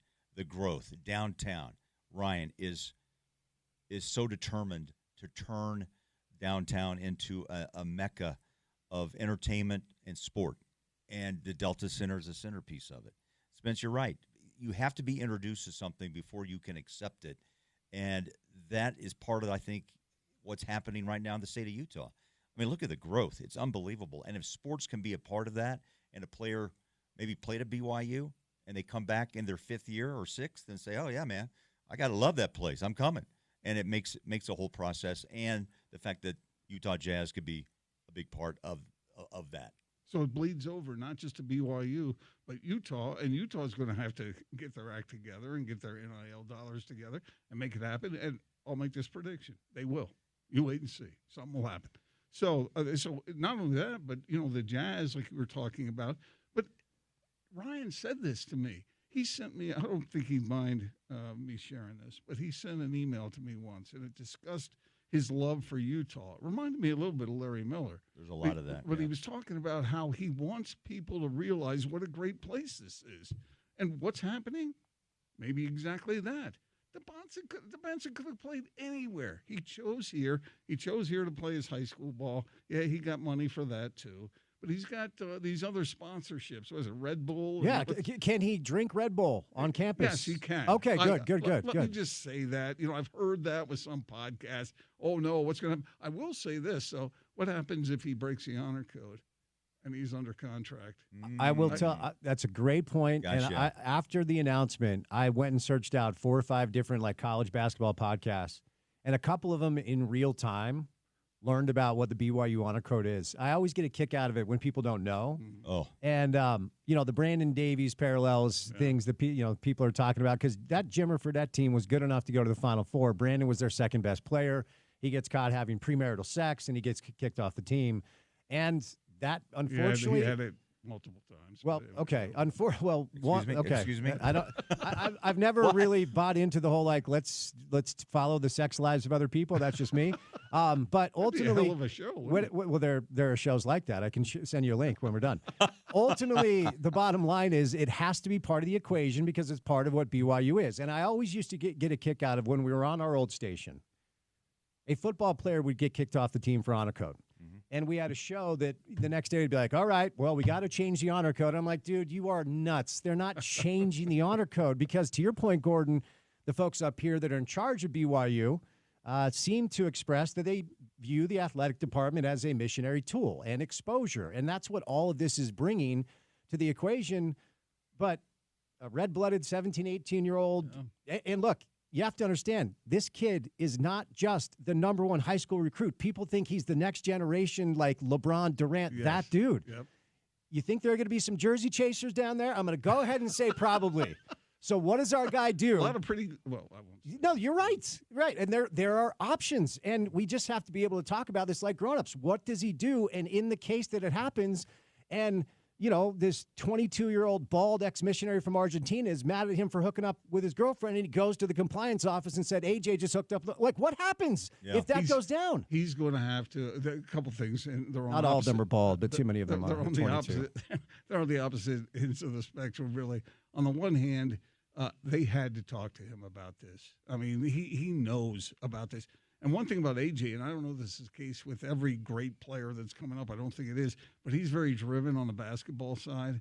So I don't think he's going to do – I wouldn't expect him to do things to screw up his development. He can survive into the NBA. 6 months. On the other Provo. end, look, they aren't hypocrites down there at BYU typically. They enforce that honor code, but something tells me there might be a couple turning of the blind eye now. Has anyone here read an NIL contract?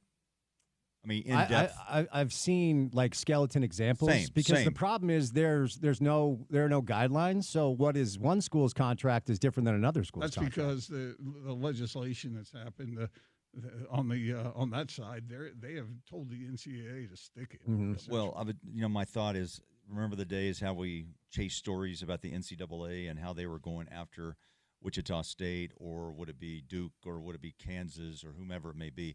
They have no impact in collegiate athletics anymore whatsoever. That car that Reggie Bush, had, and the house that Mom got, all that stuff, wipe it under the rug, man.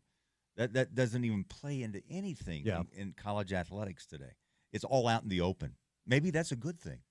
I think eventually it will be a good thing when they finally lean into the pro model and just eat their vegetables and say this is what we have to do. But before we catch a break, Can I ask you a real quick question? Go ahead. Spence, if you were it's kind of private. Good. If you were, unless it's about honor code stuff. You were 18 years old. Yeah. And I said, Spence, over the next 5 months, no sex, but I'll give you $5 million. I could have handled that. I know you could have. I could handle. Now, if you say 6 months, I'm going to up it to 10 mil. But you referenced something that I want to get a thought from both of you on before we catch a break, because there is an arms race going on. And what's happening behind the scenes, no one fully knows. What's happening out in public is BYU is winning this arms race and Utah's fallen behind. You said you're confident that Utah's going to figure it out. I think. Care to elaborate at all on that? Well, I can't get too specific on this, but I just trust me. I think that Spence, you're well plugged in. Bolo, you're well plugged in. There is no way the University of Utah is going to sit back and allow itself to fall behind, especially over an extended period. And both teams in the same conference. That is only a win-win for fans, both on blue and the red side. I mean, to have them back in the conference and the competition that's going to go with it, the NIL money may be the separator between who wins a conference championship or who doesn't in both football and basketball. But you got to have a coach. You got to have a head coach that inspires confidence in that sort of thing. Yeah, you do. You do. All right, guys. Great to see you. We're going to be able to you're going to be on the road next week, probably, Craig. You know what? Got a game tomorrow with Phoenix. Still waiting to get the confirmation on Durant's health. But, yes, we jump and play the other non-cup game against the Clippers, and then off to Detroit, Brooklyn, and we finish up in Cleveland prior to Christmas Eve. You have a road trip that's both Detroit and Cleveland? Yeah. Damn it. And then, it's Detroit to Brooklyn, back to Cleveland. Brooklyn, you know what? I'll leave it there. Yeah. And then how about New Year's night? We fly because of the concern of New Year's in Times Square. We jump on a flight right after the game on the 30th, get in around 5 because most likely, Spence, you know better than I do, New York is basically off limits New Year's Eve. On New Year's Eve day, and everything's shut down. So the Jazz are doing the right thing to get us into the city to play on New Year's Day at Madison Square Garden against the Knicks. All right. Well, God bless, Craig. At least it's a job you love. Oh, yeah. Especially this year. But the league, I could go on. That's a whole nother half hour. But the scheduling, I look at it and I just shake my head. But it's been that way for several years. Yeah. You wouldn't mind the scheduling if the team was any good. If the Jazz were winning and flipped the win-loss total right now, I'd say, hey, let's go. Let's go to Cleveland in December. Yeah. All right, gentlemen. Happy holidays. Great to see you. Great to see you. Craig Bolerjack, Gordon Monson. All right, before we catch a break, let's bring in my buddy Jeff from Farmer and Chemist on a Thursday afternoon. Jeff, happy Thursday. How are you? I'm doing great. How are you? I'm well. Appreciate you staying patient there for a minute. So, Farmer and Chemist, you guys have helped me out with the ability to fall asleep very quickly, but also wake up feeling energetic with some of the gummies you guys gave me at Farmer and Chemist. Let's talk to our listeners that have trouble sleeping. Yeah, the gummies are amazing. So what we've been able to do is find a nice mixture with different cannabinoids. And so we have CBD combined with CBN, which is really, again, shown to have great effects for anxiety and sleep. So we found the right mixture. We also have, in some cases, we put a little THC in there as well. In other cases, we don't. And so that combination is really, really effective, and it does help sleep. And so this time of year is actually kind of an interesting time because it's stressful in a lot of ways. It's a great time of year, but if anybody's interested in kind of learning about this and what these different things do and what they work for, what they don't work for, great time of the year to come in and talk to us. And we also have some promotions going on. So yeah, before we set you loose, let's talk about those promotions. You also have great products. I think it's Problem Solved. I keep one in my golf bag for some of the pain I get in my elbow. And you have great products for our pets that sometimes get anxious as well. So talk about those, then hit our listeners with a special offer. Yeah, we have tinctures and topicals that have different combinations. To your point, the salve is amazing, but it's a different combination. It's CBD plus CBG, which has a lot of data showing it's great for pain and inflammation. So you can either use that topically, like you said, on like a tennis elbow or something, or you can use it systemically if you have arthritis. So there's actually a lot of science behind this, and we're a pharmacist-driven company. We want to be a resource. We want to talk to people. So come in, see us. At a minimum, if you mention ESPN 700, we will take 20% off of any order, and then we have other promotions going on throughout the course of the holidays. Check out the spot on historic Main Street in Midvale. It's a really cool store, or online at farmerandchemist.com. Jeff, happy holidays, sir. Thank you. You as well. Thanks. All right, Zach Harper joins us coming up next right here on ESPN 700.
Not this one. Not this one. I mean, I don't know on the scale of 1 to unacceptable what the Pitbull catalog sounds like, but man, on a Thursday when there's some NFL tonight and we're heading into the weekend, we're ruining everybody's Thursday with Pitbull. And on this show, you know what Pitbull means.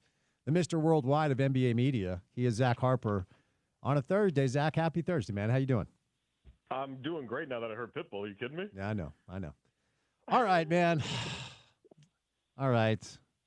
But right out of the gates, let's just jump into it because the hot button topic in Salt Lake City about the Utah Jazz is this, Zach. Are you ready? Yeah. John Collins is a 50-40-90 guy. It's a real thing. It's happened for the Utah Jazz this year. And so at the age of 27, you know, because they have so many young players, we talk about John like he's 60. He's 27. Right. Is there space in your mind that at the age of 27, clearly being the Jazz best player this year, which I never thought I'd say, that maybe John Collins could be in for the long haul here? I mean, what does that do? Like, I don't want to be mean about John Collins. I've never been a John Collins guy. I don't think he's bad. I just don't know. I don't know how consistently he contributes to winning. And this isn't a fair representation with him being on this team because I don't think they've put a winning product, you know, in the locker room. But, like, he's fine, right? Like, I think if he's in your starting lineup, you need 3 or 4 really good guys in that starting lineup too. And I think if he was coming off my bench, I would feel better about it. But I don't know. Like, I mean, is he really a fit? Like, I know his percentage are 50, 40, 90, but to me, the 50, 40, 90 thing needs to come with, like, I don't know, a threat that teams are terrified to leave you from that 3-point range, right? All right, Zach, you know what? Here's what we're going to do. You ask me a question about the Jazz. I don't know. Ask me something about the Jazz.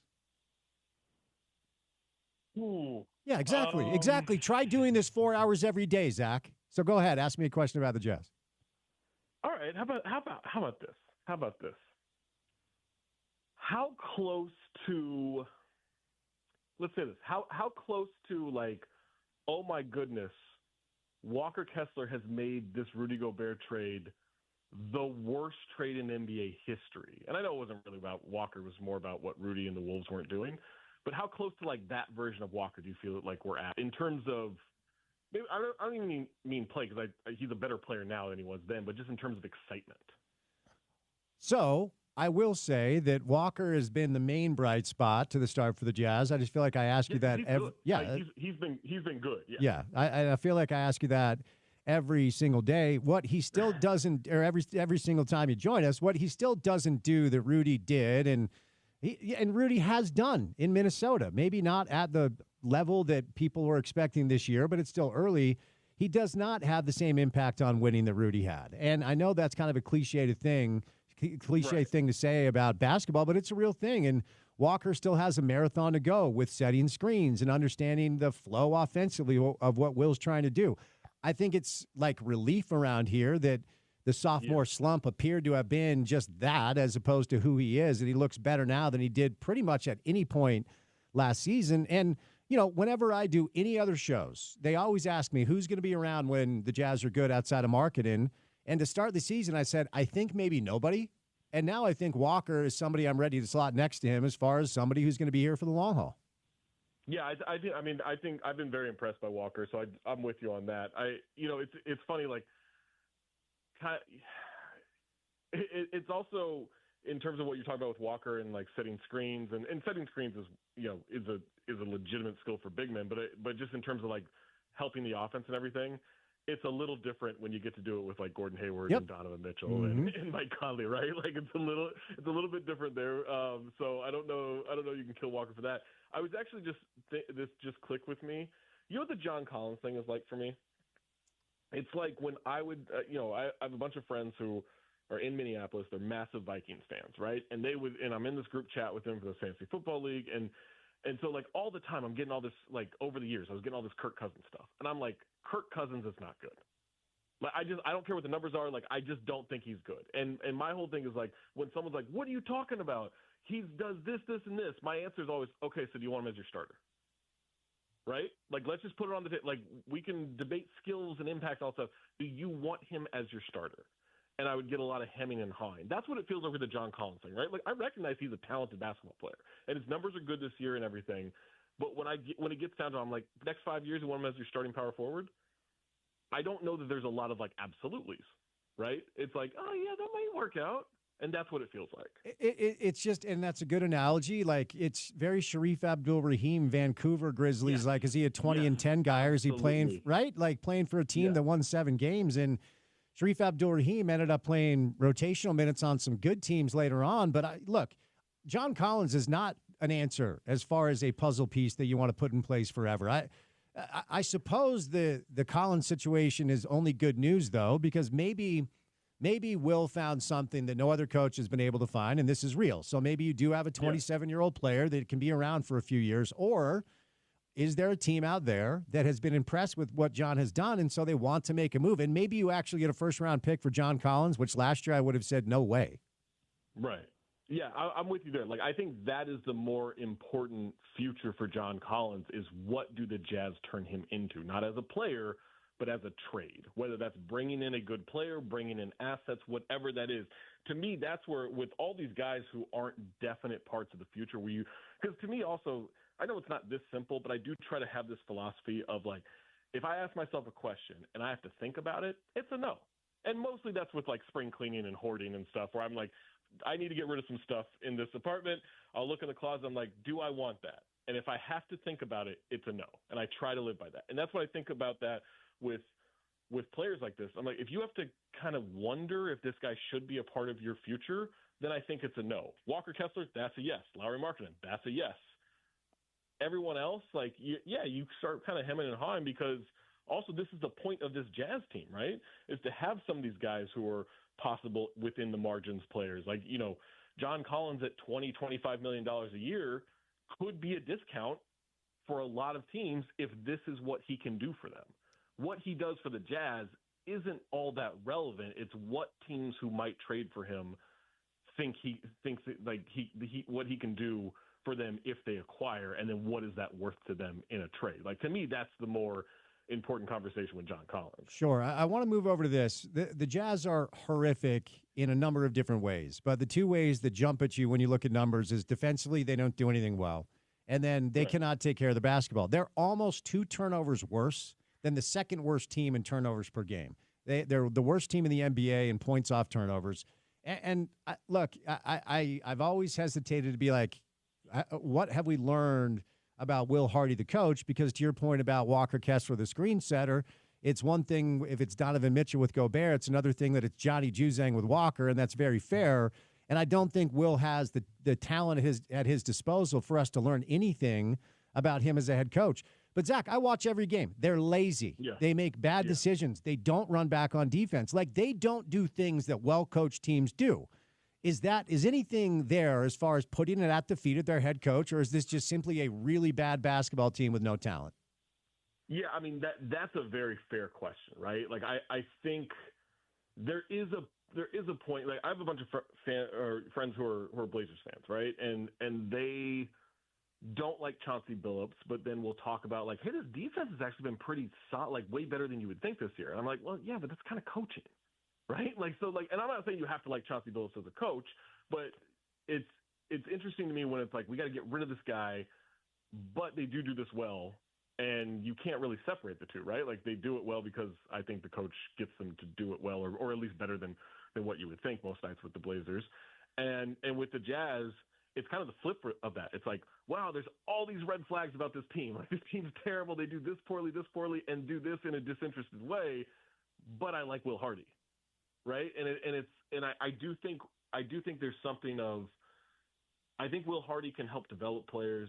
I think if you gave him a good roster, they'd be very successful. I don't think he's a hindrance for that at all. But they are in this weird middle ground right now of trying to figure out who fits and who doesn't, and to me, those are signs of guys who don't, right? Like, turnovers, I don't, especially for a young team, I don't mind turnovers. And I know that sounds kind of dumb, but like, if you like, you're kind of troubleshooting in real time. Like, we'll get, a Luka or a Trae Young or whatever, a young point guard, a young lead guard in the league, and first 2 years, like, it's like, man, these turnovers, they're averaging so many turnovers. Like, yeah, but you're kind of in a way, troubleshooting what you can get away with and what you can create as a passer, as a dribbler, whatever. And so I do think turnovers can be fine as long as it progresses down the road. But when it's met with like, well, there's a breakaway dunk and there's a breakaway dunk and we're not getting back on defense and one guy gets back while a missed shot happens on a fast break and now they're getting offensive rebounds and stuff because no one else got back. Those are problems. And to me, it's both player and coach and that kind of stuff. It's probably fine in the first part of the season in a way, or at least not terrible. If that's happening all season long, yeah, that's a coaching issue. And I do wonder at what point, because I tend to agree with you about giving young players the benefit of the doubt. And I've always said that about make or miss as well. But we do at some point have to wonder who Keontae George is in pro basketball, because he is the number one culprit in turnovers per game and probably the number one culprit in bad shot selection and just the inability to make shots. And I've always said, like, make or miss is a thing that in pro basketball you tend to learn. Some guys have it right away, but you have great coaching. You put in the work. You can learn to shoot. You understand the game a little bit better. You pick your spots. You're able to get to your spot, elevate, make shots the way you couldn't when you were younger. He is young, but we've already talked about the splits going back to college, year one in pro basketball, 22 games into year two in pro basketball. I'll just say I've not seen him get better at all. At what point is that a problem?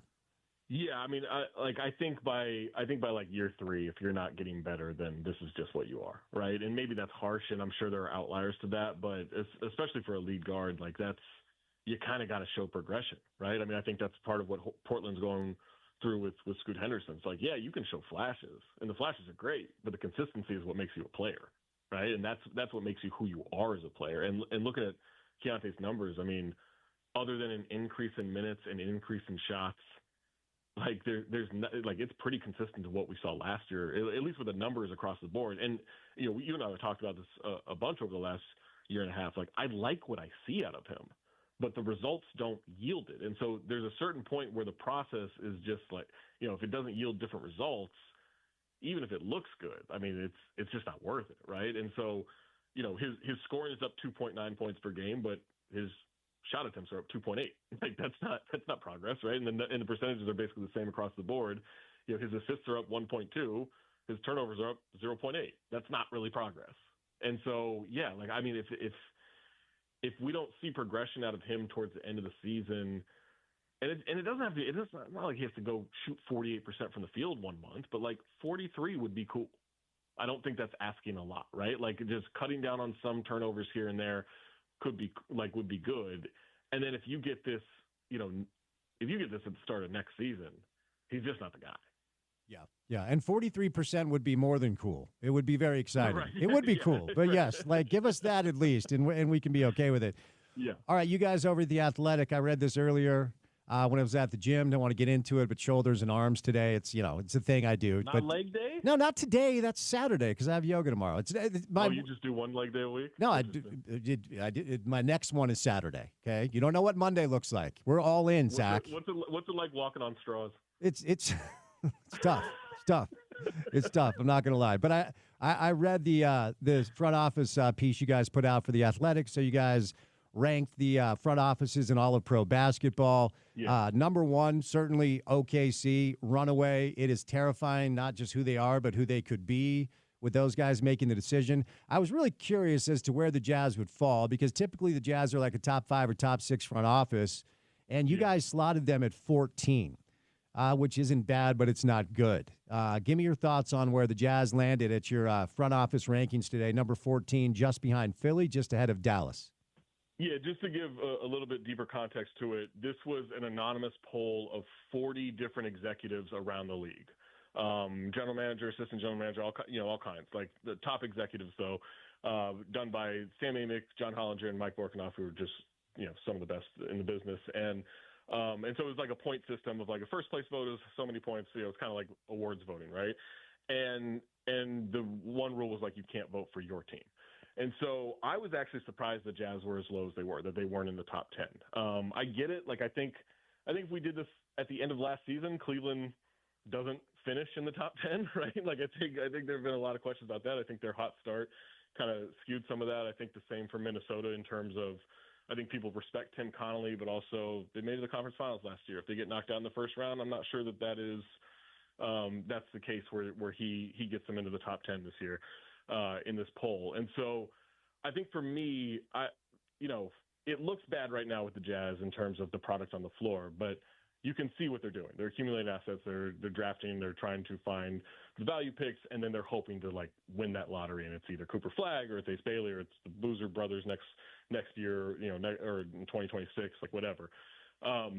So I think the Jazz do a great job of finding those moves. I mean, that's the thing to me where, Charlotte did this in the Charlotte's new front office did this. Who's the guy? Jeff Peterson, I think. They did this with the Karl-Anthony Towns trade this, right before. It was like they got involved and they ended up getting a little bit of draft capital. The teams with cap space, the teams with flexibility, those are the smart teams that get into those trades as like a third or fourth team and end up with a little something. It doesn't have to be a big something, but it's a little something. To me, the Jazz do that constantly. And that's what Danny Ainge and Justin Zanuck are so good at with that. And so I think they should be a little higher, but also with the way the product looks on the floor, I think that can skew the way some people are looking at this. Did you guys take into consideration current ownership situations? Yes, that was part of, I believe that was the prompt of like, hey, we're going top level, right? Like I can't speak to it directly because I wasn't part of the polling of the executives, but that, the way it's listed out and the way it's laid out in the article, it does, you do have ownership mentions and stuff. And I think that matters. I think it's why like I wrote about it today for our newsletter of just a mention of, hey, Charlotte's been bumbling forever. And now they've got new ownership. Jeff Peterson's in there. Charles Lee's the coach. Like, it looks better. It doesn't look fixed, but it looks better, right? And I do think, to me, ownership is always the most important part of all of this. It is. If you have a meddling owner, look, market matters and luck matters and all. There's stuff that's there that matters. But if you have an owner who completely tanks things because they want to meddle and everything, like that usually ends up ruining things. Yeah, and ownership is always going to be the most important element of professional sports. So that leads me to the question, what is the feel around pro basketball right now? Because when the Millers owned the Jazz, it felt like front office rankings were very rarely less than 5, 6, 7, something like that. Does any of this have anything to do with the fact that there's been an ownership change? I do think that there's this weird split, and it's nothing new, but it's getting more and more like this, right? I do think there's this weird split of like old school ownership run organizations and like the newer, like almost tech bro aspect of it, right? And there is like, I was talking about this with someone earlier today about, why doesn't Denver just go out and spend? And why don't they do this? I'm like, this isn't tech bros buying the Denver Nuggets and saying like, how do we make this our number one business? It's the Cronkies. They got money. They're good. Like, they've had money forever and they've been successful forever, and they don't need to worry about that. They got their championship with the Nuggets, and now they can be, cheap kind of within the margins of spending, and like, it's not important to them. Whereas I think newer ownership it's important to them. So I think with the new owners, I bet Brian Smith is like super respected and loved. I bet some of the old owners are looking at it and like, this tech kid, he doesn't know what he's doing. He doesn't know sports. I do think there's this real divide amongst ownership. There absolutely is, and I think I'll just leave that there. All right, what's your favorite ending to the Jimmy Butler saga? Oh, I kind of want him in Golden State. I kind of like him and Draymond on the same team. Him like kind of being the second guy to Steph. I think he can do what he wanted to do in Minnesota before he realized like, oh, these guys don't have it. I got to do this all myself. I think that's to me the most fun. The Houston one could be super fun too, because him paired with Ime Udoka, like that's a lot of psychosis, and I mean that in a very nice way, like a complimentary way. That's a lot of weird, psychotic competitive energy from coach and star player. And I don't think it would really hurt them. I think he would help Şengün a lot. But again, like we saw it in Minnesota, like those guys have to be about winning for him to not make it a mess. Otherwise, I think he gets kind of bored and wants to make it a mess. Butler Udoka is Sprewell Carlissimo times 10. That's not ending in a that's not ending in a gentle choke, Zach. No. It's gonna end up in like, you know that scene in Kickboxer where they're like, they get sticky stuff on the hands and then they put it in like broken shards of glass and nails. Mm-hmm. Like that's what that would be. Bloodsport. Yeah. Bloodsport. The old John Van Clad Dam, or whatever the hell his name was. What was his name, that dude? Jean-Claude Van Damme. Now, I would imagine Cinephobe. The Muscles from Brussels. His movies have to be right in your wheelhouse. You have to have talked about a few, We did Bloodsport. We did Time Cop. We did Lionheart. I feel like I'm missing some. But, yeah, no, JCVD is very involved in Cinephobe. What's the Zach Harper enthusiasm level during Christmas? Oh, I love it. I love Christmas. I love, buying gifts for my nieces and nephew. I love hanging out with the family. I love the Hallmark Christmas movies. I love watching Die Hard and arguing with my niece that it's a Christmas movie. I love it all. We have a tree up in the domicile? Not in mine, no, because I usually I'm never here for the actual holiday. I go to my parents' place, but there's a tree there, obviously. It's very, very well decorated. All right, brother. Well, I appreciate the time today. Have a great weekend. We'll chat next week. Appreciate it. Thanks, Spence. Great. Zach Harper from The Athletic, also the host of the Cinephobe Pod. He has like 5 podcasts. He's a busy guy. Get the links to all of his work up on his Twitter page. @TalkHoops is where you find him. All right, 49ers, basically a must-win for them tonight, and the Rams too. It's a big game. Thursday Night Football, Rams-Niners. You can hear it on our radio station right after we say goodnight at 6 o'clock. So we'll get back to some of that stuff a little bit later. Also, the latest on the transfer portal situation, University of Utah, college football as a whole. Jam-packed show on this Thursday in December. Keep it right here on ESPN 700.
I'm afraid I just spilled a dollop of grape jelly on the carpet, eating my Uncrustable during the break. So, a dollop? Yeah, I believe that's the term. It's like a little drop, a dollop of jelly. So can you contact the people to let them know that they need to clean the studio? I'll get the maintenance folks on alert. You know who would I was know? just set back by the dollop. Okay. Unit of measurement. Garrett and Preston Handy are smart guys and they're attorneys. Dollop of jelly is the correct term, is it not? It works. I'll go for with sure. it. Okay. All right. I don't know if it's a dollop of jam, but dollop of jelly for sure. Okay, fair enough. Well, it's time for more than a dollop of sports court. See what I did there? Transitioning over. Garrett and Preston Handy, the law firm of Handy and Handy. Gentlemen, happy Thursday. How we doing? Hey, Spence. Hey, Spence. Happy Thursday. Great to have you with us. All right, let's start with the latest of conferences suing schools. The West Coast Conference is suing Grand Canyon over their Mountain West Conference move. Fill us in with this one. Yeah, Spence. Conference realignment world never stops spinning. Remember last week we talked about the Pac-12 suing the Mountain West Conference suing the Pac-12 over poaching fees.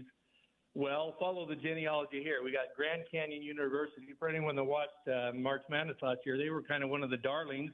Bryce Drew, the coach, they made a good run. Well, now everybody wants them. So they're part of the WAC. And for any old people out there like me, the WAC was a big deal in Utah with BYU and Utah and New Mexico and UTEP and Arizona State and Arizona, all these schools. Well, West Coast Conference comes calling, and Grand Canyon University says, oh, great, we get jumped to another conference. Well, shortly after that, they're going, oh, someone else wants to date us. And who is it? The Mountain West Conference. They come calling, and just a month ago, Grand Canyon University says, well, we're jumping to the Mountain West Conference. Well, so the West Coast Conference left holding the bag.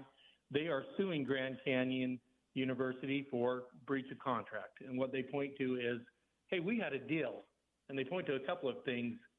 There was an approval with Seattle University, and that was one of the conditions precedent to it happening. And all the presidents approved Grand Canyon University joining the West Coast Conference. They also point to something I think is really important. Grand Canyon University started paying equity fees. They started paying them to the West Coast Conference. And they went to the WAC and said, hey, we're out of here. We're joining the West Coast Conference. So right now only a complaint has been filed, and there's been no response. But it seems like a breach of contract to me. And I think anytime these schools jump to new conferences, they realize, hey, there's going to be legal action, and we're going to have to pay fees. And they've probably done an analysis of what's this going to cost us and what are we going to get for being in the Mountain West Conference. All right, Garrett, your turn, bud. Well, I've been thinking I got a solution here. How about what if we had a transfer portal for schools? I love it. Right? At the end of the season, you can enter the portal and just join a new conference. There's no fees, right?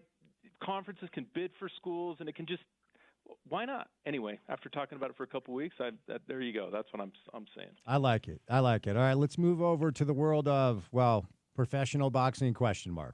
Mike Tyson sued for more than $1.5 million by a company that's claiming he breached the contract. What's going on with this one?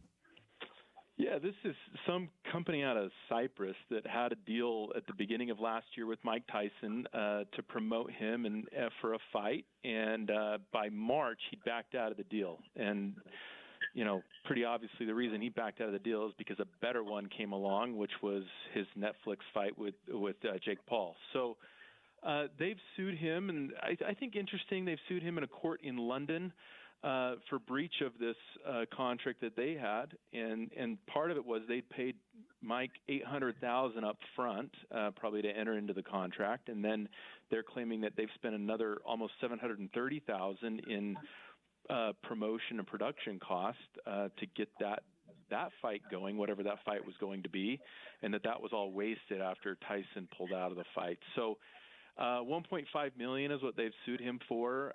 Mike Tyson said he, had a right to breach that contract, that they had, spent money on promotion without consulting him. So just getting going, but he's apparently got the money now to pay it, I think, if he has to. He sure does. All right, Preston, your turn.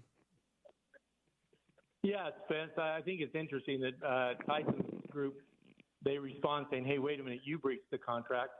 A couple things. I mean, just like we talked about with the change of Grand Canyon University, follow the money, right? Follow the money, and you know why people are breaching contracts. And I love that it's filed in London's High Court. We're looking forward to that. Preston with the English accent off the top rope. Love it on a Thursday. All right, Big League Chew. That's the King's English there. I love it. I'm having flashbacks. Those who are my age and play a little baseball, you probably had a little Big League Chew back in the day.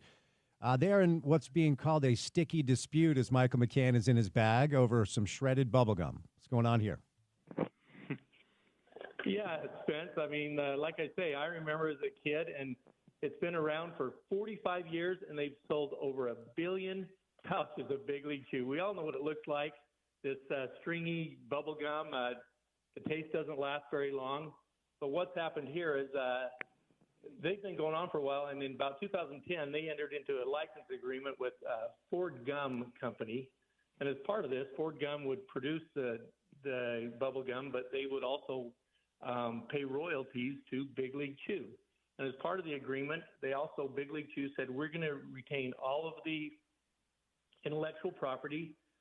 And they're going along and everything's fine. And what happens is Ford Big League Chew, or Ford Gum Company, they jump in and they've gone to the United States Patent Office, and they want to, what it says is they want to license 3D gum, shreds of 3D gum. And what do we know that is? That's Big League Chew, right? And private equity companies have got involved, and I think they're seeing this as a fight that they want to have.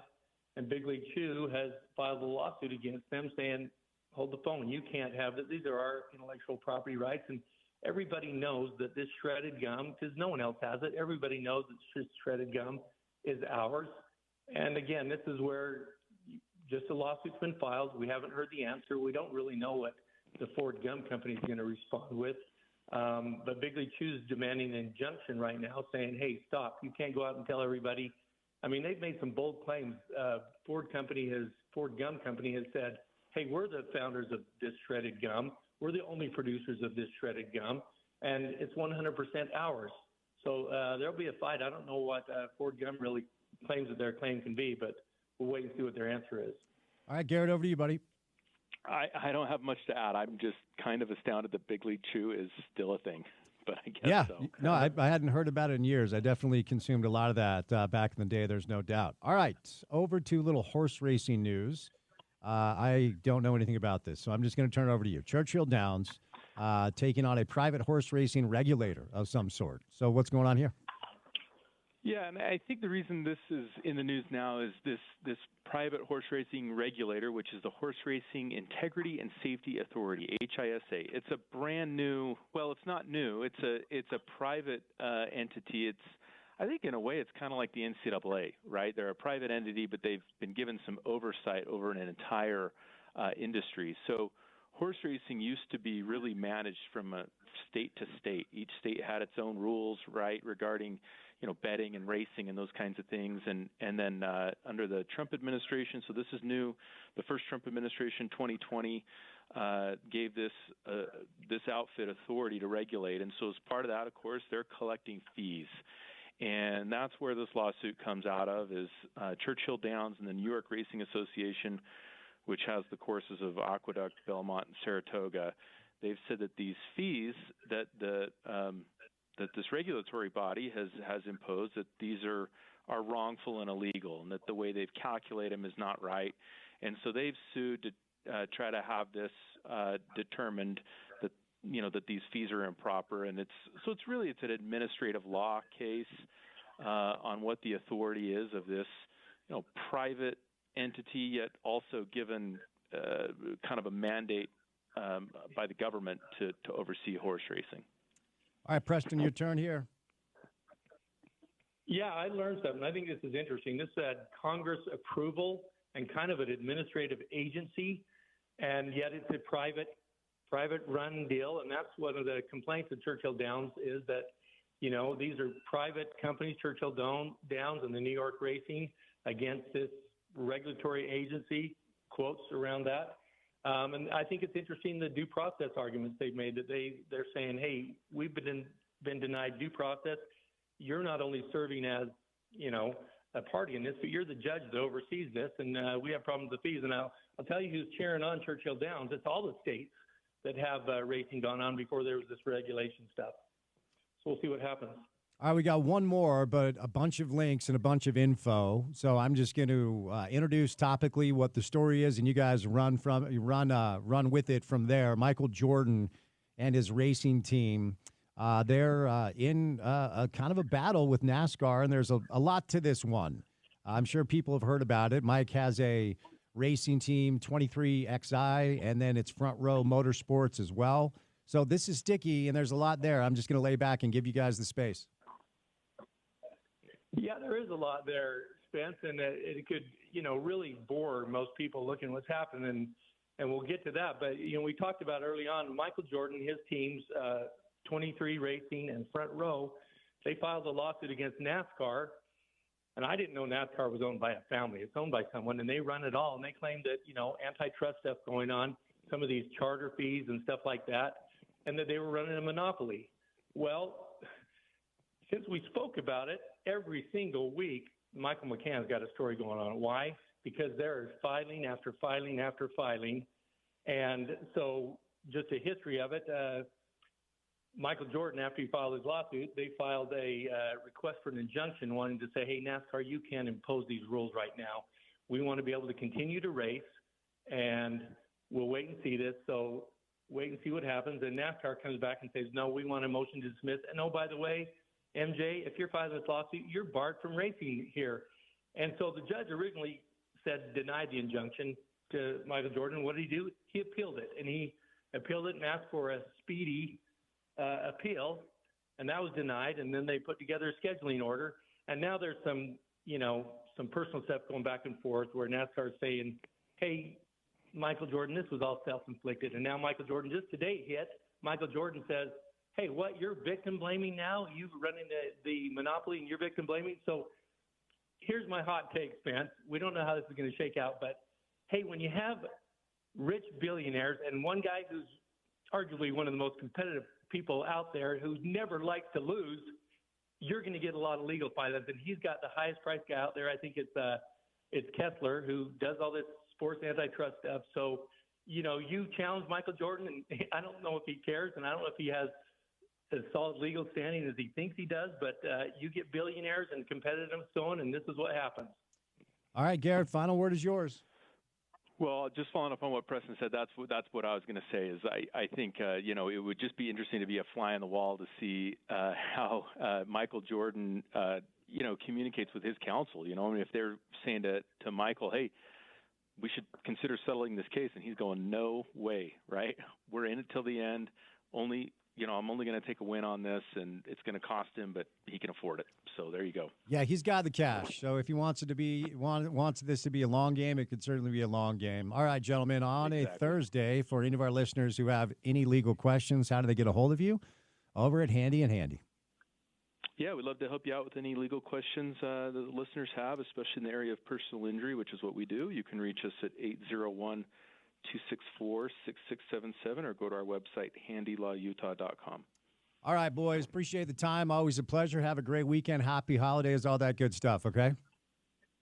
Thanks, Spence. Hey, Spence. Happy holidays. Garrett and Preston Handy, give them a call with any legal questions. Dollop. It's a dollop. It's a dollop of jam or jelly. Do you say jam or jelly? Well, it depends. Is it different? I think so. I think technically I'm the wrong guy to ask this. Is it sour cream? What's the company that does like the dollop is part of their like branding? Oh, Dollop a daisy or whatever. I know what you're talking about. I have no idea though. I think that's what it is. It's the daisy. You get a dollop a daisy, but dollop also works with sour cream. I think any like non-solid, non-liquid consumable thing is a dollop. Is that what we're doing here? Can you a dollop of lard? No, very fair question. Can you use dollop in other kind of, like, for instance, say you want to listen to a band, but you only want, can you listen to like a dollop of Led Zeppelin? I don't think one so. song. So it's only like perishable goods. I think it's if you got a spoon and you just flicked it, whatever comes off that spoon's a dollop. Yeah, but that feels I don't think you can do that with a song. But that feels like more than a dollop has to be a drop. Like a spoonful to me is not a dollop. Fair. Call in 87. Don't. All right, 3 hours down, 1 hour to go on a Thursday. Drive at 5. The latest on the transfer portal for the University of Utah. A little college basketball with A.J. DeBanza in the building in Provo. And a big Thursday night football game. Excited for this one. It's the Rams and the Niners. So we're going to have Ben Solak from ESPN hop on to the 5 o'clock hour. We'll say goodnight about 6 right here on ESPN 700.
All right, what's going on? Drive at 5 time on a Thursday afternoon. Your commute home on a Thursday starts right now. Hopefully it started earlier, but if you're in your car driving around town, running some errands this holiday season, or driving home from work, we appreciate you being with us on this Thursday afternoon. It's a busy night, driving around, running some errands.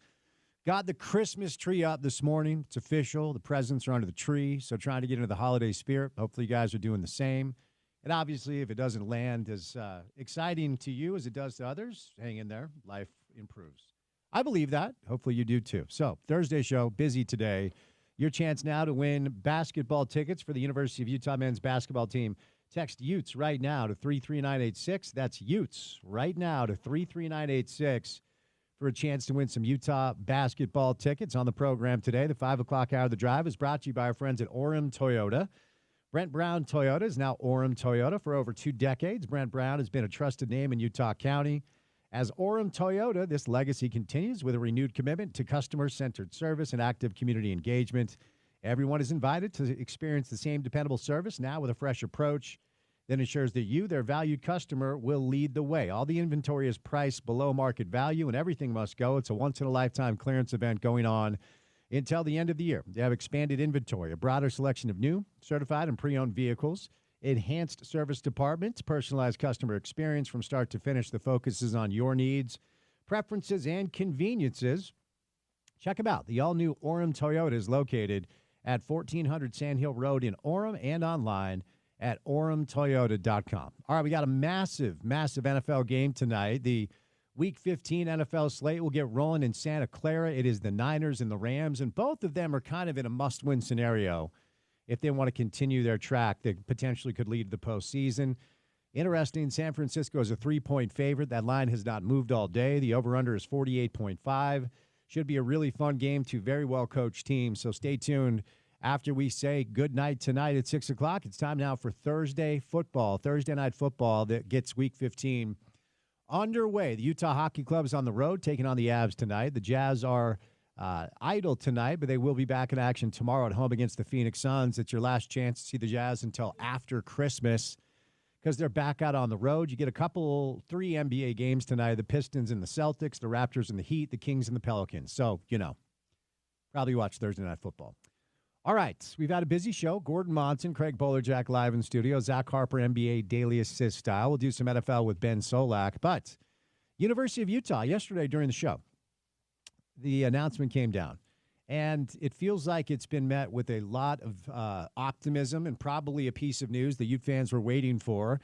After hearing that all of their quarterbacks were going to be in the transfer portal, still nothing official on Cameron Rising as of now, right? We haven't heard his announcement. Correct. Okay. Nor have we, I believe, heard like an official in the portal from Cam or like a post about it.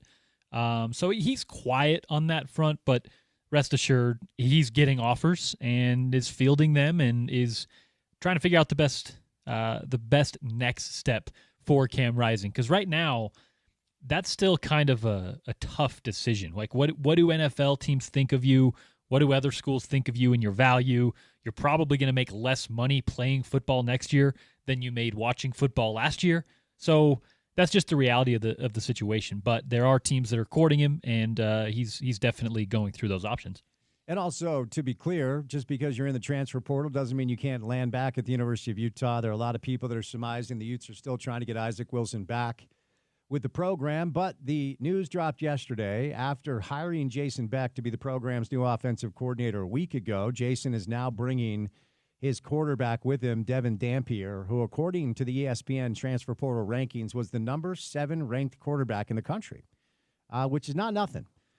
Nobody knows exactly what the number looks like with the NIL stuff, and we'll see what it looks like here in Salt Lake. But as we surmised when Jason was hired, I have to imagine his penchant for being successful at running the football is, I'm sure, something Coach Witt was very excited about. And Devin Dampier was their leading rusher, even though he was under center. Last year, the offense, as you've heard by now, was the number 4 ranked offense in the country. Devin had 2,768 passing yards, 12 touchdowns. He did have 12 picks. Made a massive impact on the ground, finishing with 155 carries, 1,166 rushing yards, and 19 touchdowns. He's the first incoming transfer as of now to commit to Utah. And, of course, Isaac Wilson in the transfer portal, in addition to Sam Heward and Brandon Rowe. So now we wait to hear what some of the other talent additions will look like. As we've talked about throughout the course of the show today, college athletics, not just in the state, but across the country, has always been a bit of an arms race, but it's more of an arms race now than it ever has been. And Bill Belichick announced today that he has signed a 5-year contract. Well, I guess it came down yesterday, right as we were signing off. Bill Belichick is going to be the head coach of University of North Carolina with a 5-year deal. Michael Lombardi is going to be the general manager of North Carolina football. And the pro model is now permeating its way into college athletics, both on the football and the basketball side. It is for no short reason as to why A.J. Debance is a BYU Cougar, as Kevin Young and Brigham Young, not the man in the school, but they were very intentional about building their staff with a litany of NBA people.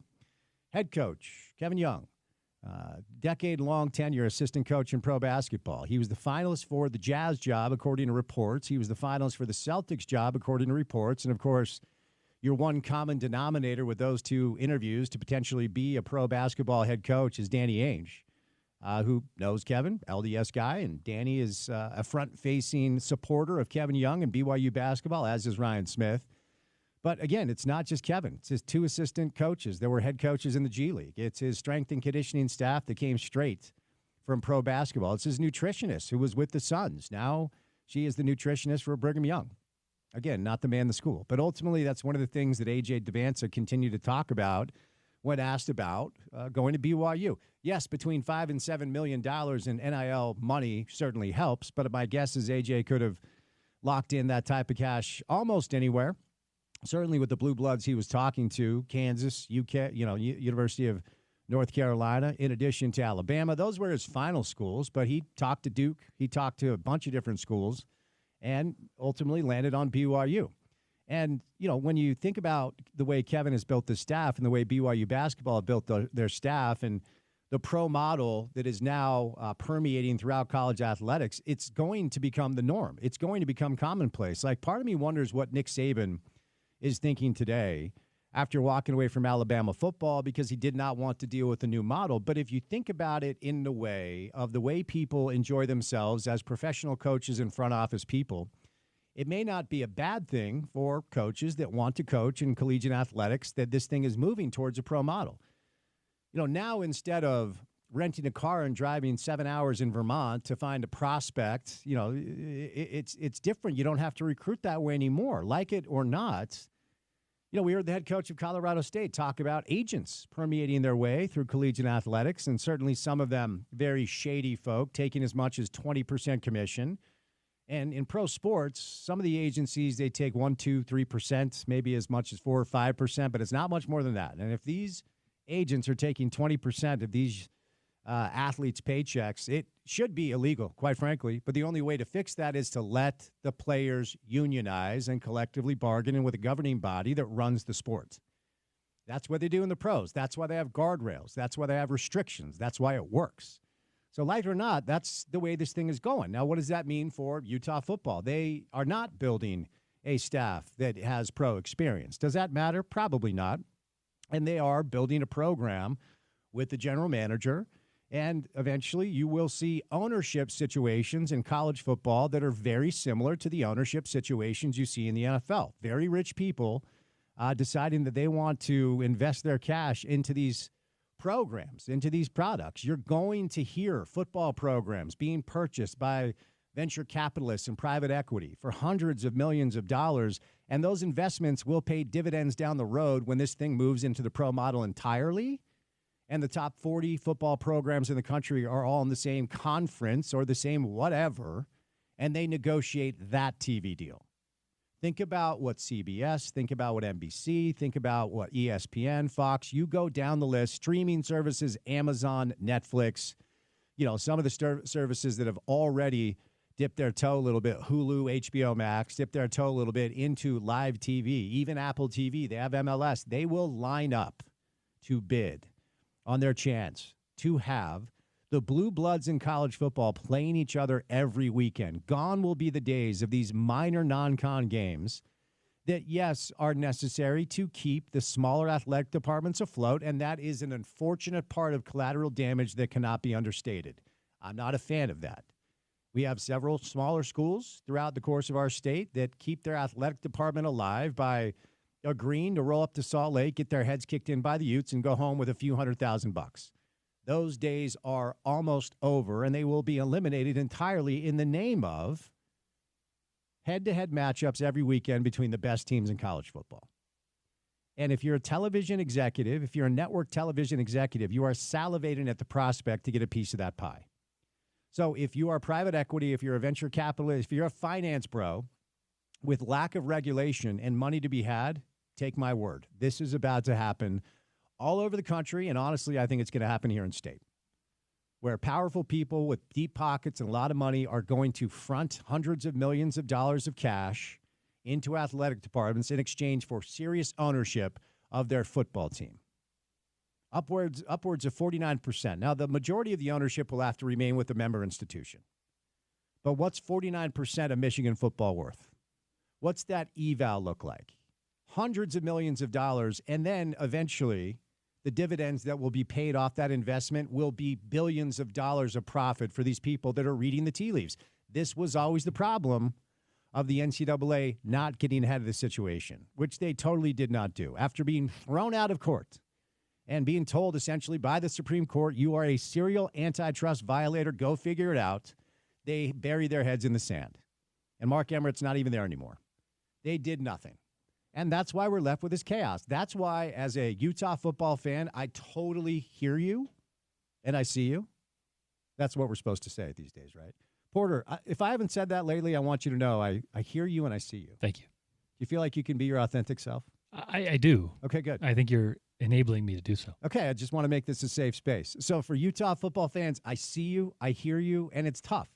So, Devin Dampier signs on the dotted line. Number 7th ranked quarterback in the portal.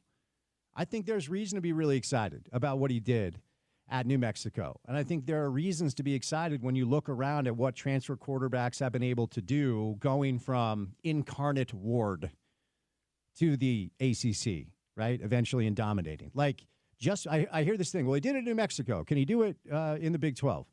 Sure he can. He has the shot to do it now. I heard this thing today, like 5-7 Mountain West Conference team. Ute fans excited about the quarterback? Well, sure. There's a lot of reasons to be excited. Now, they've got to fill out that room. It's only one body.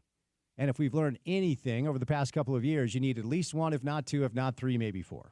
And all the quarterbacks have gotten gone. But, Porter, as you've been able to dig in a little bit on exactly what Devin brings to the table and who he is, knowing what you know about Coach Witt, he wants to run the football. No matter what he says he does, and that's fine. And, yes, whether it's college or pro football, you look at what Jaden Daniels has been able to do year one in pro football. I mean, Patrick Mahomes doesn't run like he used to, but ultimately he runs when he needs to, and he's a threat, and they win football games. Like the days of just classic pocket passers only, unless you're Joe Burrow, of course, or somebody like that, you want somebody who can do both. I think Kyle's excited about that. But what excites you most about the potential of what Devin can do in the Big 12? Yeah, I think what excites me the most is that we haven't seen it yet. The potential he has is still, I think, a pretty long runway. We talk about the stats he had at New Mexico, and those are impressive. But I've seen on film, Spence, a lot of room to grow, specifically in his progressions in the throw game. A lot of times he extends the play and then makes a really pretty impressive throw downfield. Or on a broken play makes a deep ball throw. I'm really hopeful and optimistic that once he gets this offense down with the players around him here in Salt Lake City, and it's an offense that Spence, it's not like Andy Ludwig's, let's be clear, but it does have a lot of wrinkles that make it look complicated like Andy Ludwig's offense. On its face, when you break down the play, there's a lot of really simple schemes and formations and the way the plays play out, but they look complicated to the defense. And that's something that I think Jason Beck is going to use a lot at Utah, battling that field position game. You can slow it down a little bit, and you can really pick your spots with a quarterback who I do think, like I said, has a lot of room to grow in the throw game. You can see what he can do with his legs. He's dynamic as an athlete.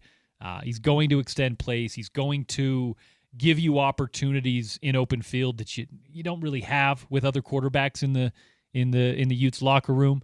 And I think that's exciting. But again, I do think that the room he has to grow, and the room I think he can grow in the passing game is probably what excites me the most, because I think Coy Detmer, Jason Beck, and the guys on the Hill are well equipped to do that. Yeah, and, ultimately there's a lot of work to do to add talent to the room, not just the quarterback room, but all over the place. And it essentially will be a brand new team. I mean, I was thinking about this today because we were talking about the Jazz and a rebuild in pro sports, and it's more apparent in pro basketball. NFL has mastered the model where unless you're the Jets, you have a chance to be good more often than not. And some teams don't get with the program, but in the NBA these days, with what the new CBA outlines with the second apron and the financial implications of spending too much money on your roster, there are going to be multiple teams going through painful rebuilds for years. And the unfortunate reality is, if you're a college football, it's funny I'm going to say this, but if you're a college football coach or a GM, that's the deal, you're rebuilding every year. It's not sustainable. I mean, it's just not. You guys are probably sick of me yelling about it, but it's just not something that can be sustained. And because a coach like Bill Belichick is willing to take on this challenge, my guess is he's in the know, and he knows that it really is about to change. And hopefully this time it'll change finally and for the better moving forward. All right, we'll get you ready.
All right, we're going to wrap it up now for a Thursday afternoon. Say goodnight and make some space for Thursday night football. Should be a really good one. Rams and the Niners. Niners are a slight favorite at home. 3-point favorite at home. And both teams kind of need this one, making it fun. Kind of a must-win for both, quite frankly. So some football coming up. Porter, we are having an office Christmas party, I believe, correct? I believe we are having an office Christmas party. Yes. Okay.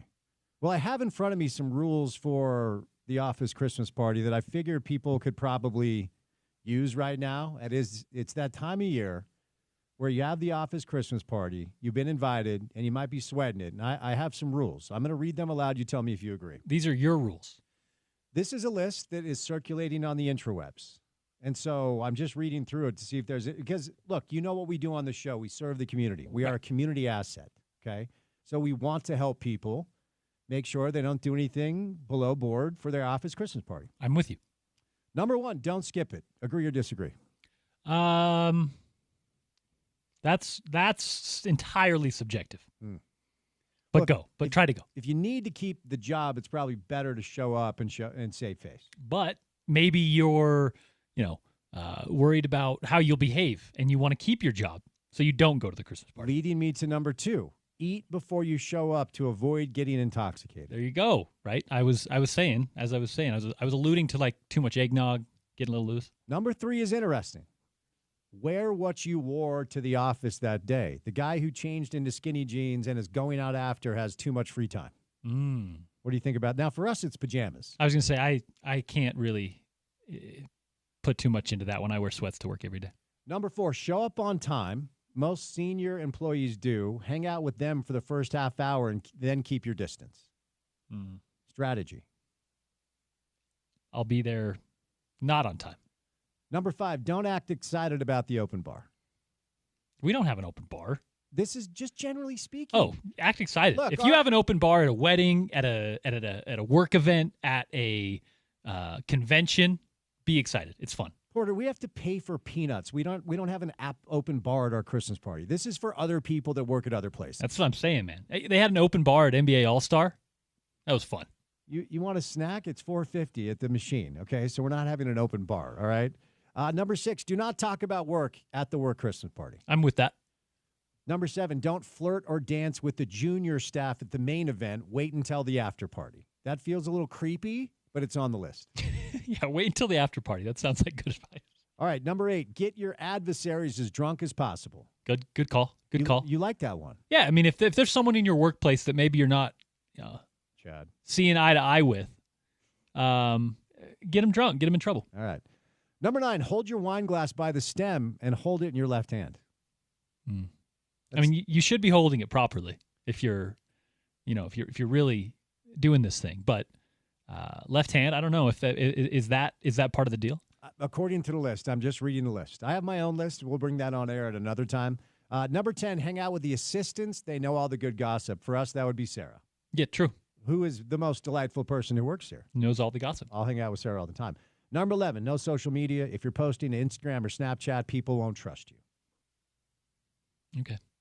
Number 12 seems very obvious. Don't do anything inappropriate. It's still work, and HR never stops working. Do we have HR? Oh, we very much have HR. Oh, yeah. No. All right. Number 13, thank the person who organized the party. Stop laughing. For sure. That'll be Sarah.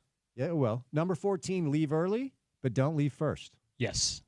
That's probably the top one. Okay, last one. Always be, we don't have to worry about this, but always be the first one into the office the next day. No. Not us. I'm going to be the last one. No. Like, I always walk in. Like, if I ever come in here in the morning for meetings, it's a entirely different group of people. I don't know any of them. It is odd how that seems to play. Different radio stations, I guess, broadcast in the morning is why. Yeah, there are radio shows in the morning. Who knew? That suck. I mean, afternoon drive is the spot. That's why we do it here. So there you go, kids. If you're going to the holiday party, some advice, according to New York Magazine, take it or leave it. All right, Porter, before we get out of here, make some space for what should be a really, really good Thursday night football game. What comes our way on a Friday edition of the show? Yeah, Thursday night football comes your way next, but tomorrow on a Friday, a football Friday with little hoops mixed in there as well. Scott Mitchell stops by. He was in Germany for some reason during all the Utes news, so we couldn't get him.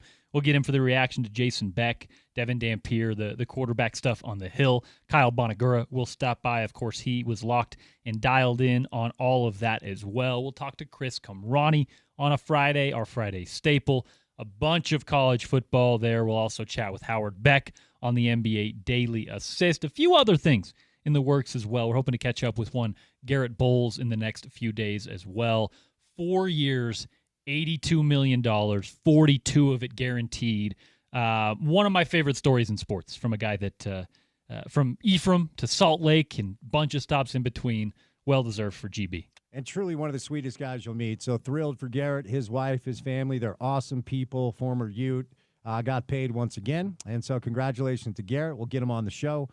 But with that, we will say good night and a very special thank you today to Ben Solak, Gordon Monson, Craig Bolerjack, and Zach Harper for any of the sound you may have missed from the day. It was a good show, lively show. Check out the website. It's ESPN700sports.com. Our station app is called the ESPN 700 app, available in the App Store or the Google Play Store. Then for what we do in our space every day, for 4 hours, we have a podcast page. Of course we do, because everybody does, including your weird cousin that you didn't even know until recently. Our podcast page is called The Drive with Spence Checketts. That's available wherever you get your shows. Please subscribe, rate, review, say nice things, give us all the stars. It helps. He's Porter. I'm Spence. Say goodnight. Thursday night football, Rams-Niners on your airwaves. Coming up next right here on ESPN 700.